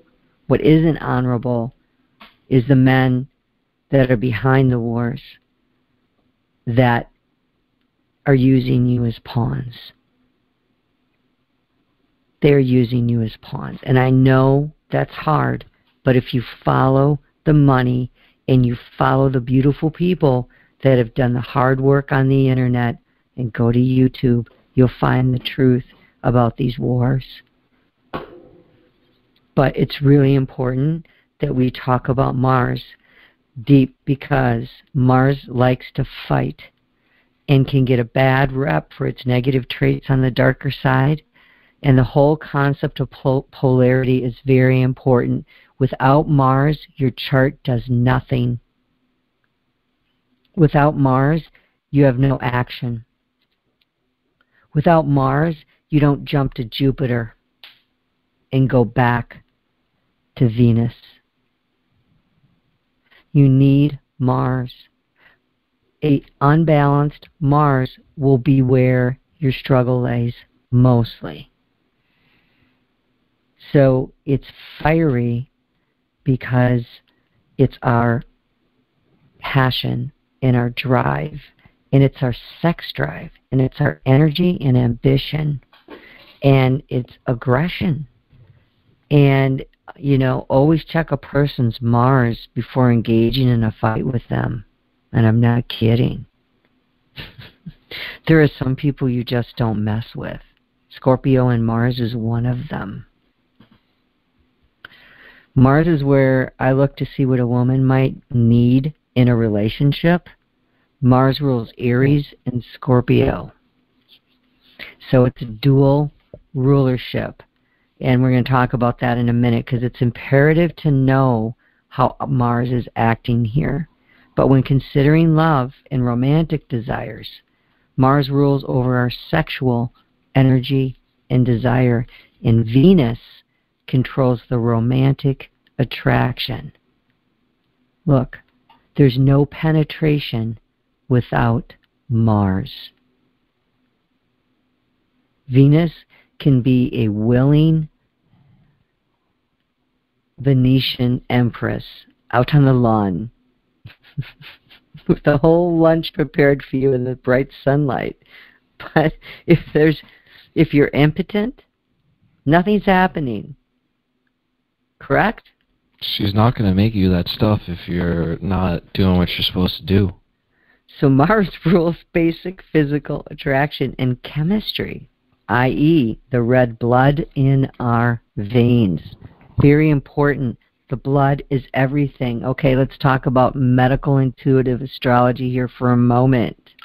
Wait, is the blood associated with Mars medically? Yes. And it's interesting because iron makes the blood red, and iron has always been associated with Mars, even before we knew that, because iron is what you use to make weapons.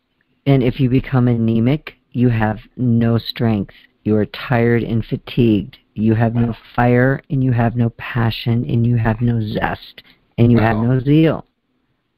Very funny how these things just happen to turn out like that. Oh, they just happen to lay on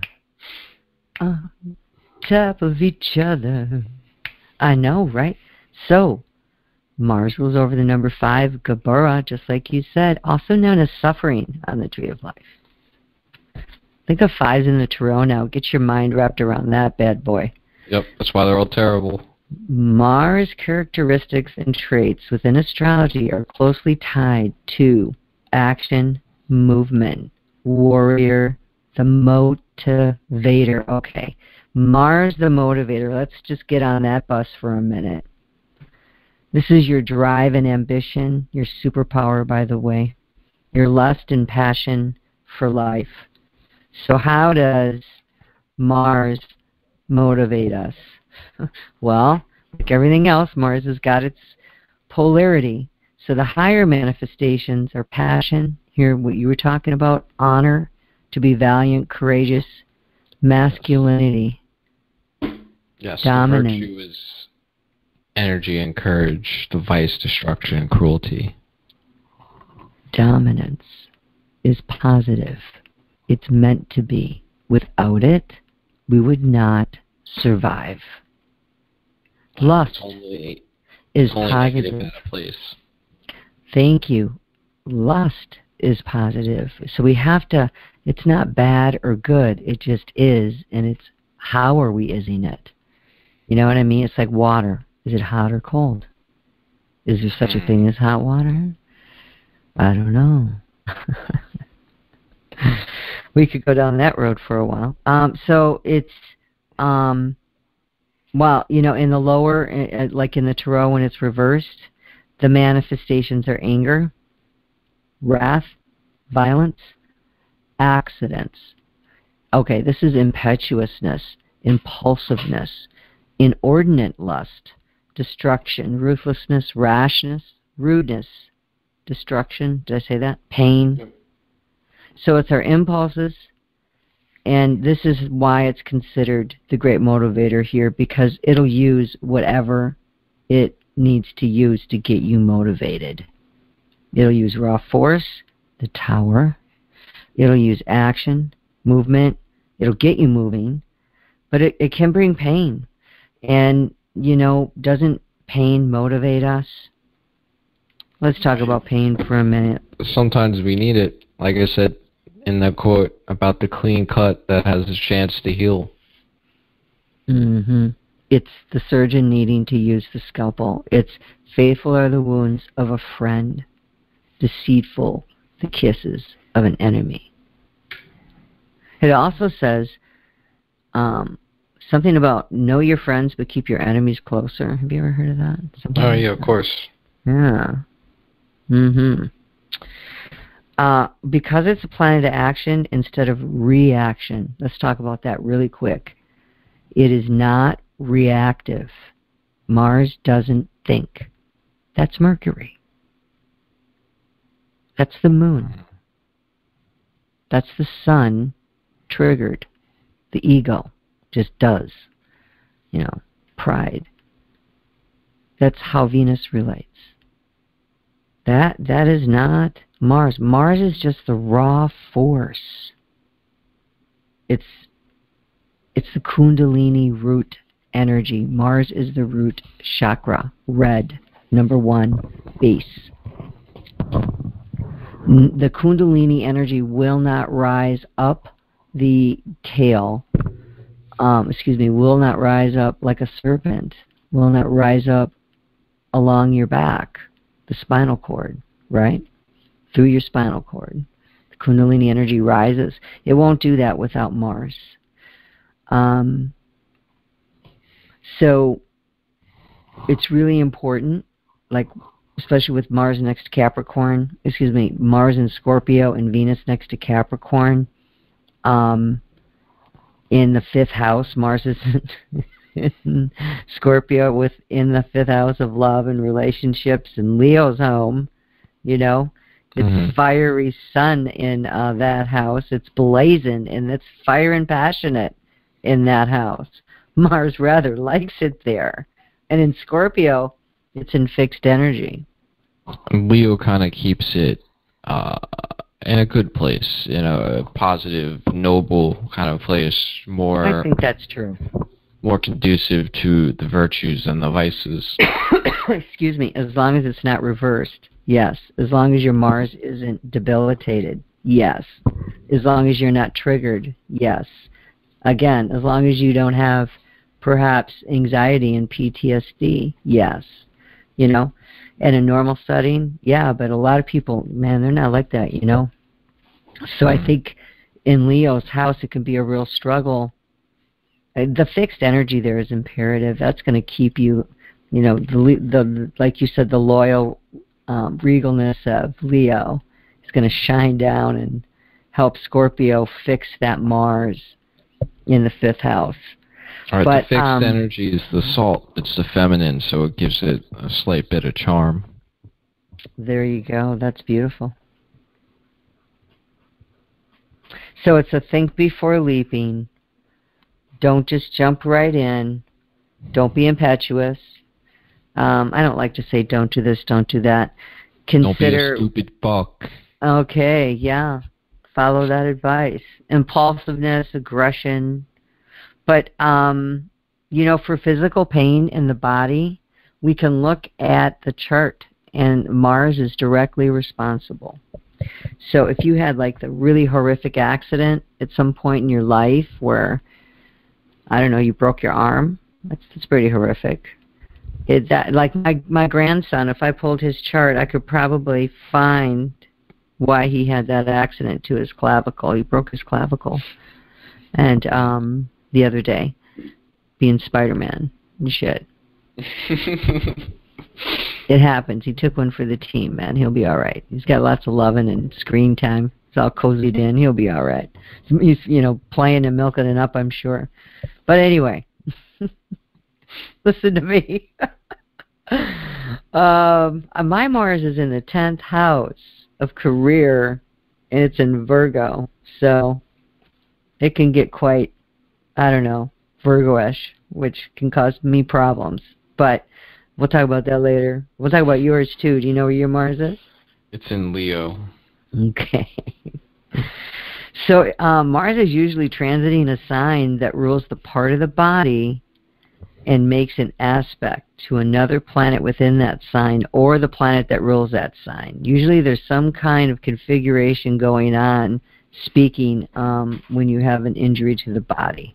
So it's this active outward moving planet, and it connects, and it's looking for a source. I think that's important. Like, Mars may not have much opinion about it, but it does want to meet its goal. It does want to get that makes sense. Where it's going. Soldiers don't even know why, you know, their missions are their missions. They don't know, you know, why, you know, what goal their mission plays in the larger objective. It's strictly need to know, here's your mission, go do it. They don't ask why, Don't ask, why do we have to do X, Y, and Z? They just do it. Exactly. And this is where you'll see people who work out and they shred the body, they shred the muscles, they tear them down. The initial breaking down, what happens? They're built up even stronger. And, you know, one of the main causes of diseases, this is why, like, I'm just finishing up my course on living a healthy life with chronically ill conditions. Wow. You know, it's like these people that are chronically ill, they can't move, they can't exercise, they can't go take that walk and get oxygenated, or go for a run, or go for a hike, or go swimming. You know, they're in a wheelchair. You know, so you have issues with the blood again, and the oxygenation, and blood is life. Oxygen is life. Being oxygenated is life. Life is in the blood, no doubt about it.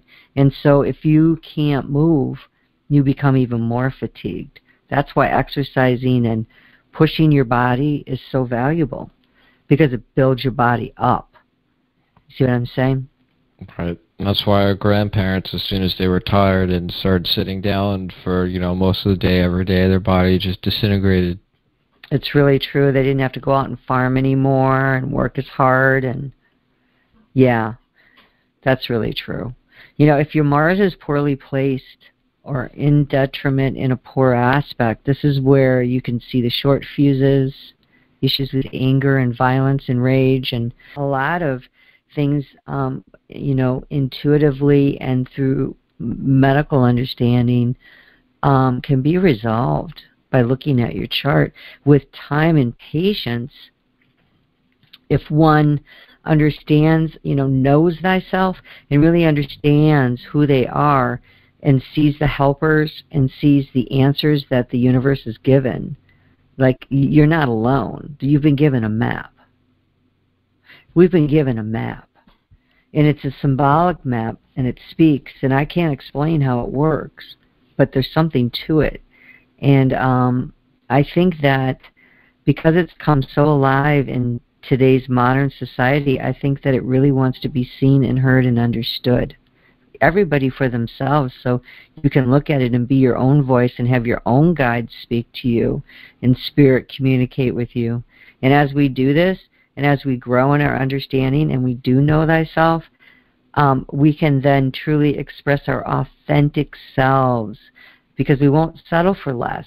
We'll see our glory, we'll see our greatness, we'll see our deep integrity that we've been given, and we'll launch out on it. And instead of complaining about what we don't have and what isn't working, we'll set forth to move into things that can work and can be created for a better future. And yes, I'm running for president next March. No. Hell yeah. Do it. No balls. I'm sorry. I just felt like I was preachy there. I didn't mean to be like that. I don't know. I just got off on a, you know. Hey, it's an appropriate space for it. Or on a podcast. Yeah, since nobody can stop us. Just you fucking try. Ain't no stopping us now. Okay. Yeah. So examine your Mars, and it's going to show you maybe where your energies are misplaced, or you haven't been putting your energies out the right way, or you need to perhaps consider channeling your energies and getting off your butt and putting it out there, right? Because the symbol of Mars is a sharp tip spear or phallus, and it is penetrating energy. That's the other thing. It has a goal. It will move out. It knows where it's going, and it's penetrating. It's motivating and driving. Are we getting the feel of Mars here? And without movement, there's no life. Okay, without the erection, there's no baby. There's no semen. There's no connection to the egg. There's no animation. So, you know, of course, we'll get into that more in a little bit with Chakra and Bina, where, of course, the symbol of Chakra is the phallus and is the first basically the first outburst of the one, because it is, number 2, the second sphere, which is the first time the unity split itself, the first penetration of the one into creation. Yes. Yes, I'm familiar with that which you speak, and I'm sure others are too who follow the tree of life. I got you. We'll get into Chakra and Binah more in depth eventually. Right on. Of course, Binah is Saturn, so when we get to Saturn, it'll be that. So just wait. Aries represents Mars. So let's talk about Aries, right? First house, known as the ascendant, known as one of the most potent places in the chart. You have 4 aspects that are very important to consider. They're the angular houses. We've talked about this before, the first house being one of them. And that's the ascendant. That's the person. That's how you look to others. Like, again, we see speech impediments here. We can see people having problems any part of their body, depending on planets and aspects and things that are going on in the first house. Depending on the sign itself, some signs are more propensity for certain diseases. Each sign represents a disease in a part of the body, right? So you've got a cardinal house, the first house where Aries sits. You've got fire. You've got the seed determined to burst out of the casing and burst up through the ground and push through and be born as a flower year after year after year, right? It's a cycle, and it's cardinal fire, and it happens every spring. It's where we get Mars. This is new life and growing and movement. Right, very phallic with the outburst and all that. This is Aries. This is why Aries are warriors. Their planet is often, it is a very initiating cardinal sign. It's the first sign to show up. It's the beginning of all things. Mars, it's the initial energy sitting there waiting to be driven somewhere, waiting to propel itself out and penetrate. That's what's going on with the first house. The other is Scorpio. The other sign is Scorpio, which rules the 8th house, and that is fixed water. That's more stubborn emotions, more settled, fixed, penetrating, staying. A lot of determination here. This is you see Mars here in Scorpio. You see someone who is the private like Peter Falk, Columbo. He just he just stayed at it. He didn't give up. As a detective, Scorpio, digging, looking, wanting to get to the bottom of things. Mars will help you dig. That energy, man, it'll go down as far as you want to go. It'll go with you the whole ride. It'll take you down under. It'll take you down. It'll take you down as far as you want to go. And you know what else it'll do? It'll bring you up as high as you want to go. It all depends on the way you point the energy. And you do have that power because that spear is in your hand. It's in your hand.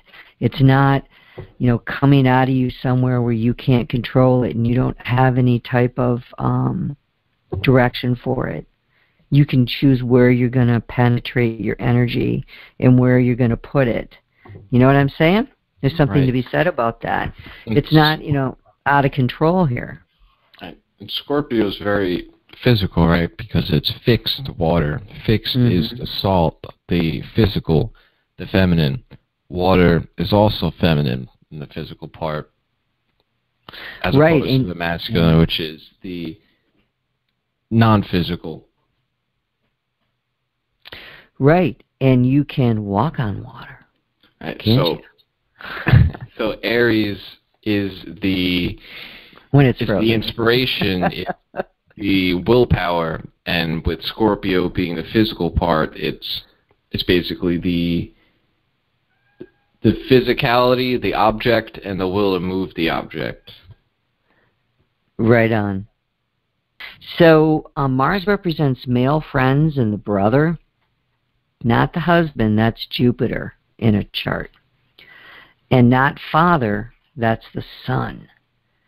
So if you want to see where male connections, how the masculine to the masculine operates in your chart, or male family members, male bonding kind of relationships, I imagine when I read this, I was like, I wonder if this shows, like, I wonder if the moon conjunct Mars would be like homosexuality. That's interesting. Or moon conjunct, or Mars conjunct Venus. But when I've seen, let me say this, go ahead. Or at least, you know, I've heard some guys say, like, they fall in love with men and they have sex with women. Some version of that could be. Oh, wow, that's crazy. Well, I've never heard that in my life, but, you know, I can see that, I guess. I mean, I can't literally see it. But I can understand that. There are 108 names in Hindu Vedic astrology, which is more Eastern, which is older astrology, which is based on the star system, which is another story. But there's 3 main ones, and I didn't write those down, but like they have a lot of names for Mars. And this is something we need to understand. There are many expressions of Mars. It's not just this unleashing of anger and this warrior, you know, just running through the streets like a maniac. But listen, we need samurais and police and soldiers and firemen. We need the dad that picks up the gun to protect the family from someone who's going to harm them. And we can't have, and this is the Sophic version of Christianity that we see sometimes, where we roll over and, you know, turn the other cheek to be slapped. And this pacifism, being passive, I'm not sure if that's a word. Pacifism. But just no, not well, I guess. But, you know, just forgiving everybody constantly 70 times 7, you know. It's like, no, man, if this motherfucker's going to keep doing the same thing to me, I'm not going to keep forgiving him. I'm going to remove him from my life so I don't have to forgive him. Right. Like, we do need cops and the military and all that, but it is equally important that their force is exhibited righteously, that their force is never out of place. Because it is such a powerful force, it is not acceptable when it is out of place. Right, and it has a place. And this is where I was talking with my son about this. I said, man, you know, one of the things that I see that they have when they're over there in war is this sense of brotherhood. This Mars energy of just being with a bunch of guys that like to blow shit up and fight and battle. And like, there are men wired, and they need to have a place in our society, a place where they can train and be ready to protect us if need be, and not be aggressive with unwarrantedness. But they need to have a place in our society. We can't make things so feminine that the masculine men like this don't have a place. I had a client, and I can just say the story because no one knows who this is, but was a very Marsian man, and he was absolutely crazy maybe, and he's like, I'm going to freak you out when I say all these things. And he told me, and I didn't really flinch because I'm Scorpio ascendant, and we don't flinch at shit like that because we live in the dark. You know what I mean? We're psychologists. We go down and in, and we want to figure things out. So we like root conversation. We like understanding things like that, and things like jumping high-rise roofs, in the highest roofs in a downtown, like jumping them, figuring out how to do these feats that require you do or you die, like thrilling Marsian activities that are so, you know, from jumping off a cliff in a squirrel suit You know, that, have you seen these guys? Yeah, the wingsuits. I want to do it, man. That I have a They're crazy. No, if I could train, I have such strong Mars energy in my life. It's in the 10th house with Pluto and Uranus and like 4 other asteroids. Like, I'm meant to do things physically, and I do. This is probably why at 58, like, I play badminton, I hike, I swim, I work out. I'm not in this perfect shape because I like cookies, man. But, you know, and I'm going through menopause. But I stay active and I'm happy, and that's 99% of it. You know what I mean? Of course. I just want to tell you, my Mars has been active my whole life. So there's something to this, because my Mars is in Virgo, but it's in Capricorn's house. So it's got a container.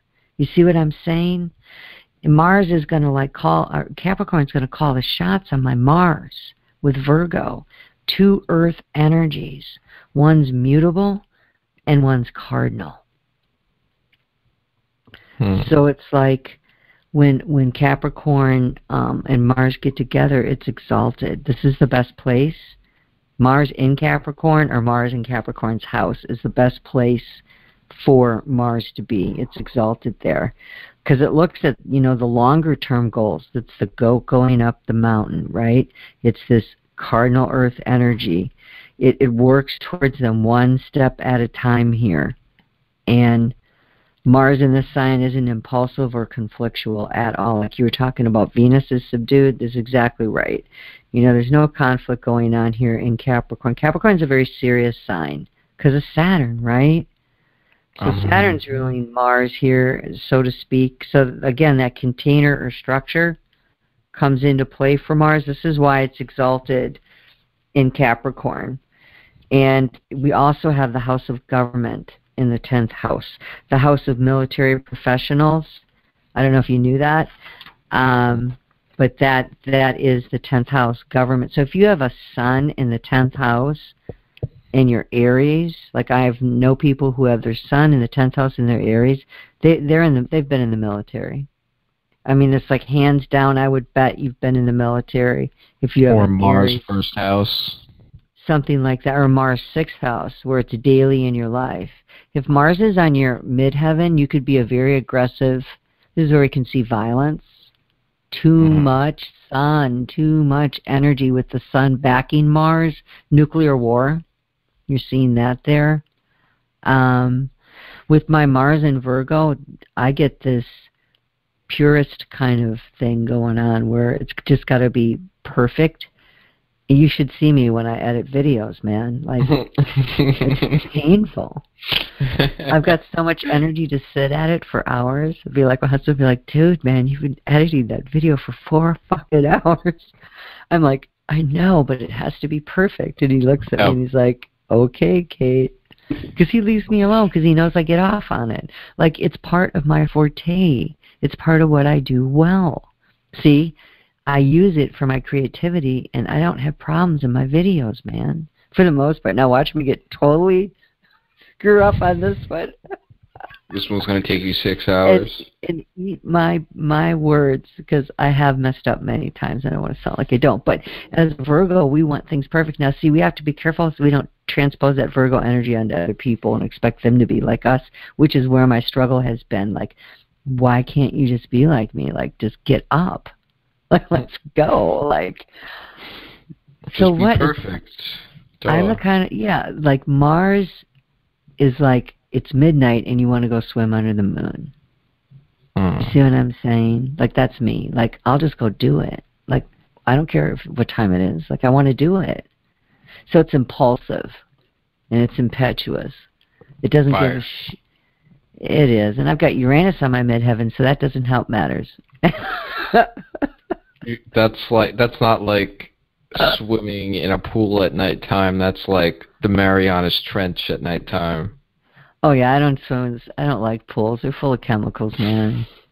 I'm sorry. No, really, I'm a naturopathic practitioner. I know what chlorine does to your fucking skin. Yeah, it can't be good. It's so funny. It's like this. You're like, oh, give me my beautiful lotion. Let me put it on. And then you dive into chlorine.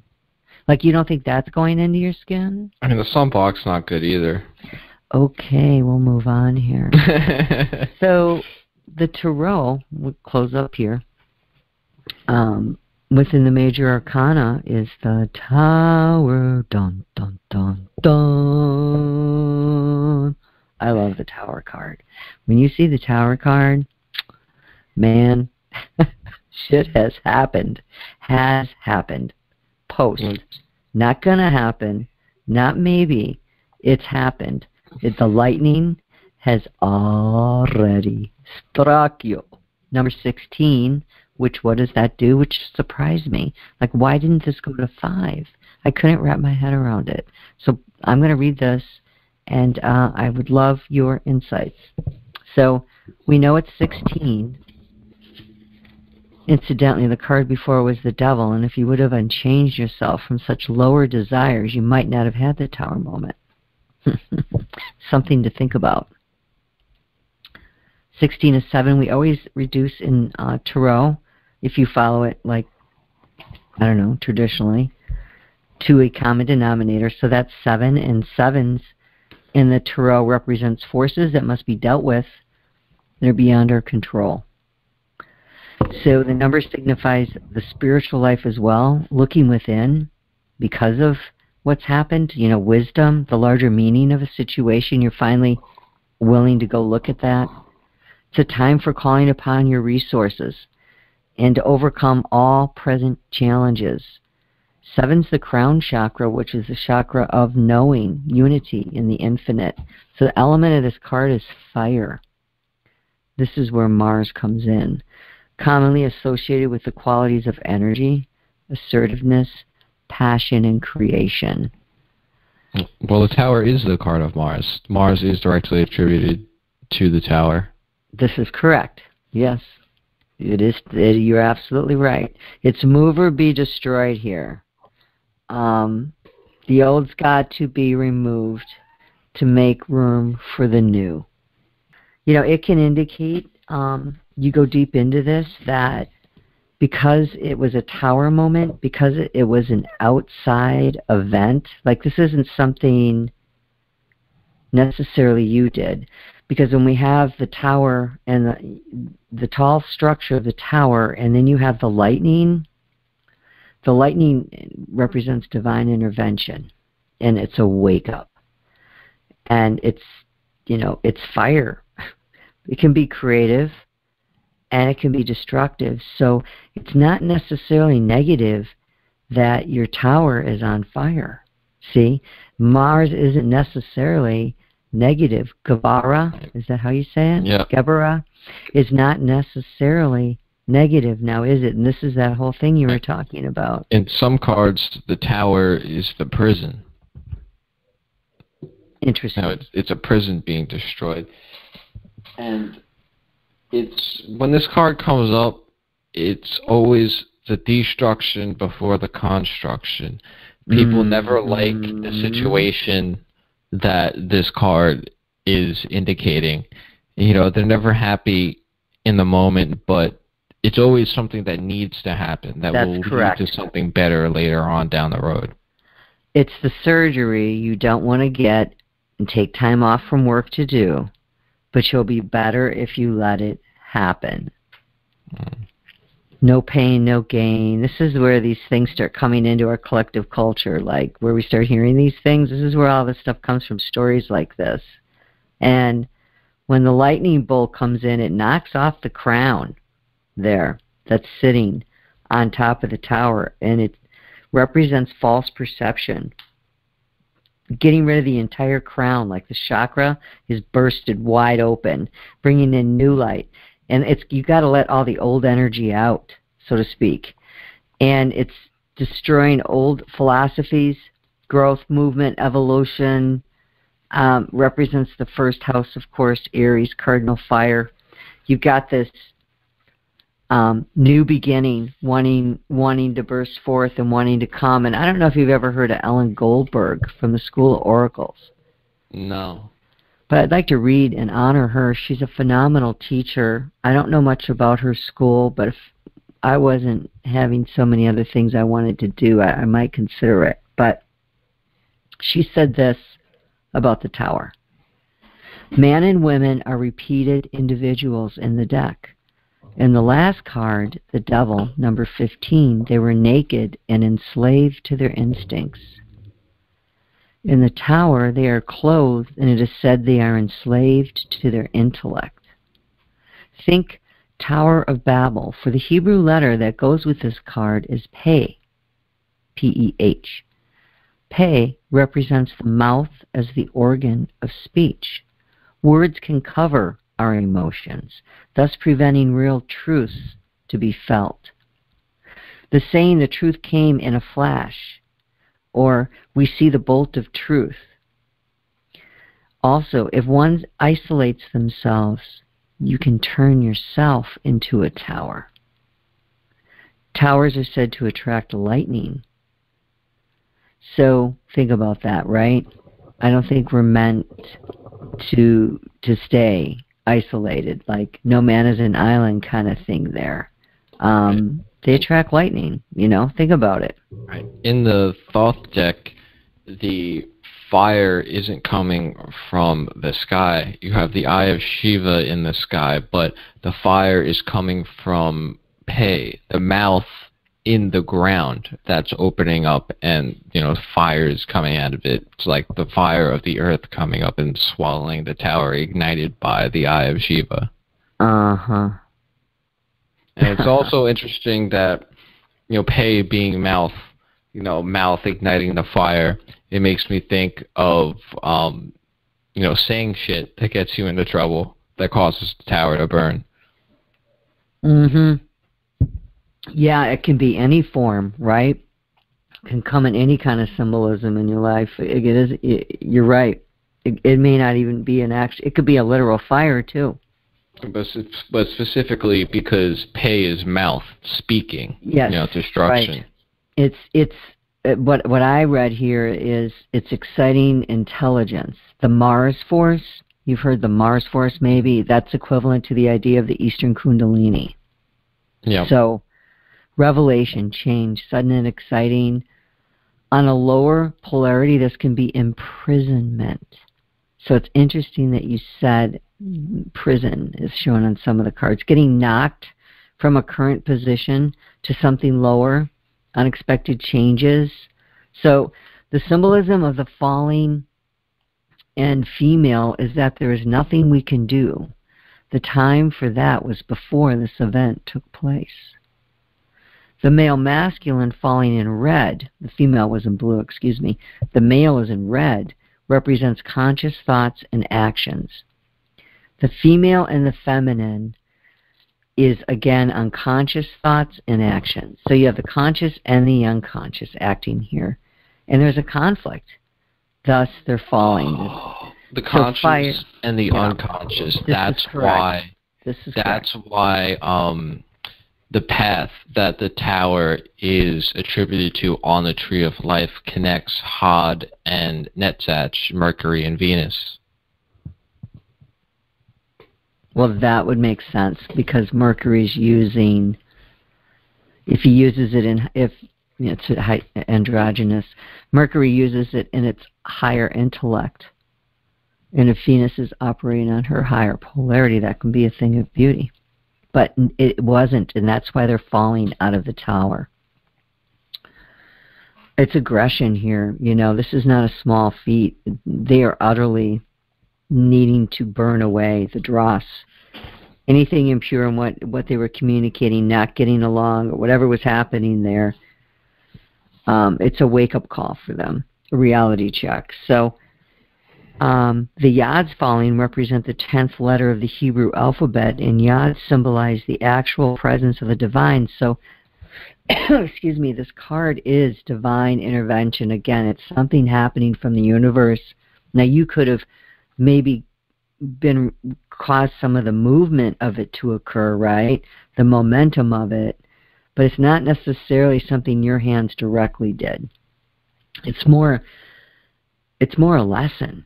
That's how I see the tower. Like, you need to learn this. This needs to be completely, it's got to come down. It's not working.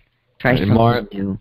Mars is often associated with natural disasters. It makes sense when you say it's not something you did. It's just something that kind of happened. Right. I wanted to read the rune here for the tower. There's several of them, but I thought this one was fascinating. And you're not going to believe this because you were talking about the god Thor, right? Weren't you talking about that earlier? No. I thought you mentioned... What am I thinking you mentioned? It'll come back to me.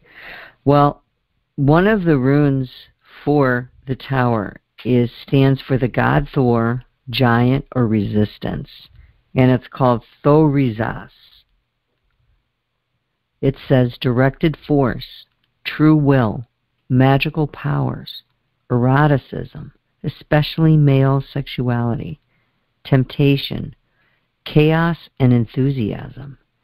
Being in the right place at the right time. Drawing the Thorizas may be telling us to think before acting. The value of action through non-action, the ability to wait. So it's like the wisdom behind the card. It's letting you know, because remember, it's not being followed. The red and the blue, that's why they're falling out. They're not in agreement, the conscious and the unconscious. Like, there needed to be an awakening. So it's almost like that rune comes forth to say, you know, this is the energy, the potential, you know, the potential that's there for one side or the other. It's interesting because the potential becomes passive, it seems like. Mm-hmm. But now, listen to this. This brings us back to the Esoteric text. The fifth path is called a radical intelligence because it resembles unity, uniting itself to Binah. Binah is the passive element, right? And Binah, which emanates from the primordial depths of Chakra, wisdom, which gets back more into the phallic masculine energy. Interesting. The I Ching is hexagram 51, and that's shake, and that's arousing and mobilizing. I love the word mobilizing. I don't know why. That and motivator. Those two words, it's like almost when I say them, I feel like I'm eating chocolate. So the hexagram 51, shake, is Zen. And it's K-A-N, but it's pronounced Zen. And I guess I'm really poor at pronouncing these, so forgive me. But here's the message of hexagram 51. It gives the intimation of ease and development. Now, bear with it. It's the tower that's connected to this. When time of movement, which it indicates, comes, the subject of the hexagram will be found looking out with apprehension, and yet smiling and talking cheerfully. When the movement, like a crash of thunder, terrifies all within 100 li, he will be like the sincere worshipper who is not startled into letting go his ladle and cup of sacrificial spirits. Wow, they're assuming the subject is like 1,000,000 times more wise and enlightened than the average person today. Oh yeah, the I Ching goes hard. It's mandatory knowledge for certain cultures there. I mean, it's a big deal. There's a lot in the I Ching, and I just haven't had time to really dig into it. I want to. I know, me neither. I also heard they have like registers of spirits that mirror the Western grimoires of the Goetia and all that. And they also had a tradition of conjuration and basically everything the West has. There's so much to look into. There is. Well, let's close with, because wow, this is a long podcast. Root chakra. If you are challenged with your Mars, okay, I encourage you to start meditating, start reading and learning all you can about the root chakra. It is the first chakra, and even the symbolism is so beautiful. on it. It's just beautiful. And it's, you can tell if your Mars is off if you have a lot of unresolved conflict and aggression unnecessarily. Remember, Mars is an active energy, so it's not where you're passive. It's not passive-aggressive. Unless you had a really debilitated Mars, and that would be like a psychological. If it's in the 8th house, you might have to talk. That could be some challenges. But this is what connects you to Earth. So if your root is imbalanced and connected, none of the rest will follow. It's your foundation. So it's located at the base of your spine, and it's about survival and being balanced and grounded and manifestation, because that energy is the beginning of everything, right? And without blood, there's no life. Like, life is in the blood. And when it's unbalanced, you're going to feel scattered and insecure and fearful and like just not balanced and off. You can have weight problems. You can have constipation. Shows up in the bowels. Not just cancer, stomach, bowels kind of things. You'll see problems with Mars. You're going to see a lot of constipation. What you want to do, constipation, you want to drink a lot of water and start increasing your fiber. And I know you're like, well, of course. But no, do it. It'll really change your life because you got to get those toxins moved out. And that's a whole other conversation. How to have a clean host for optimum performance in life. There's a lot to that medically and naturopathically, but that is all I got. Hell yeah. Good night, guys. Good night.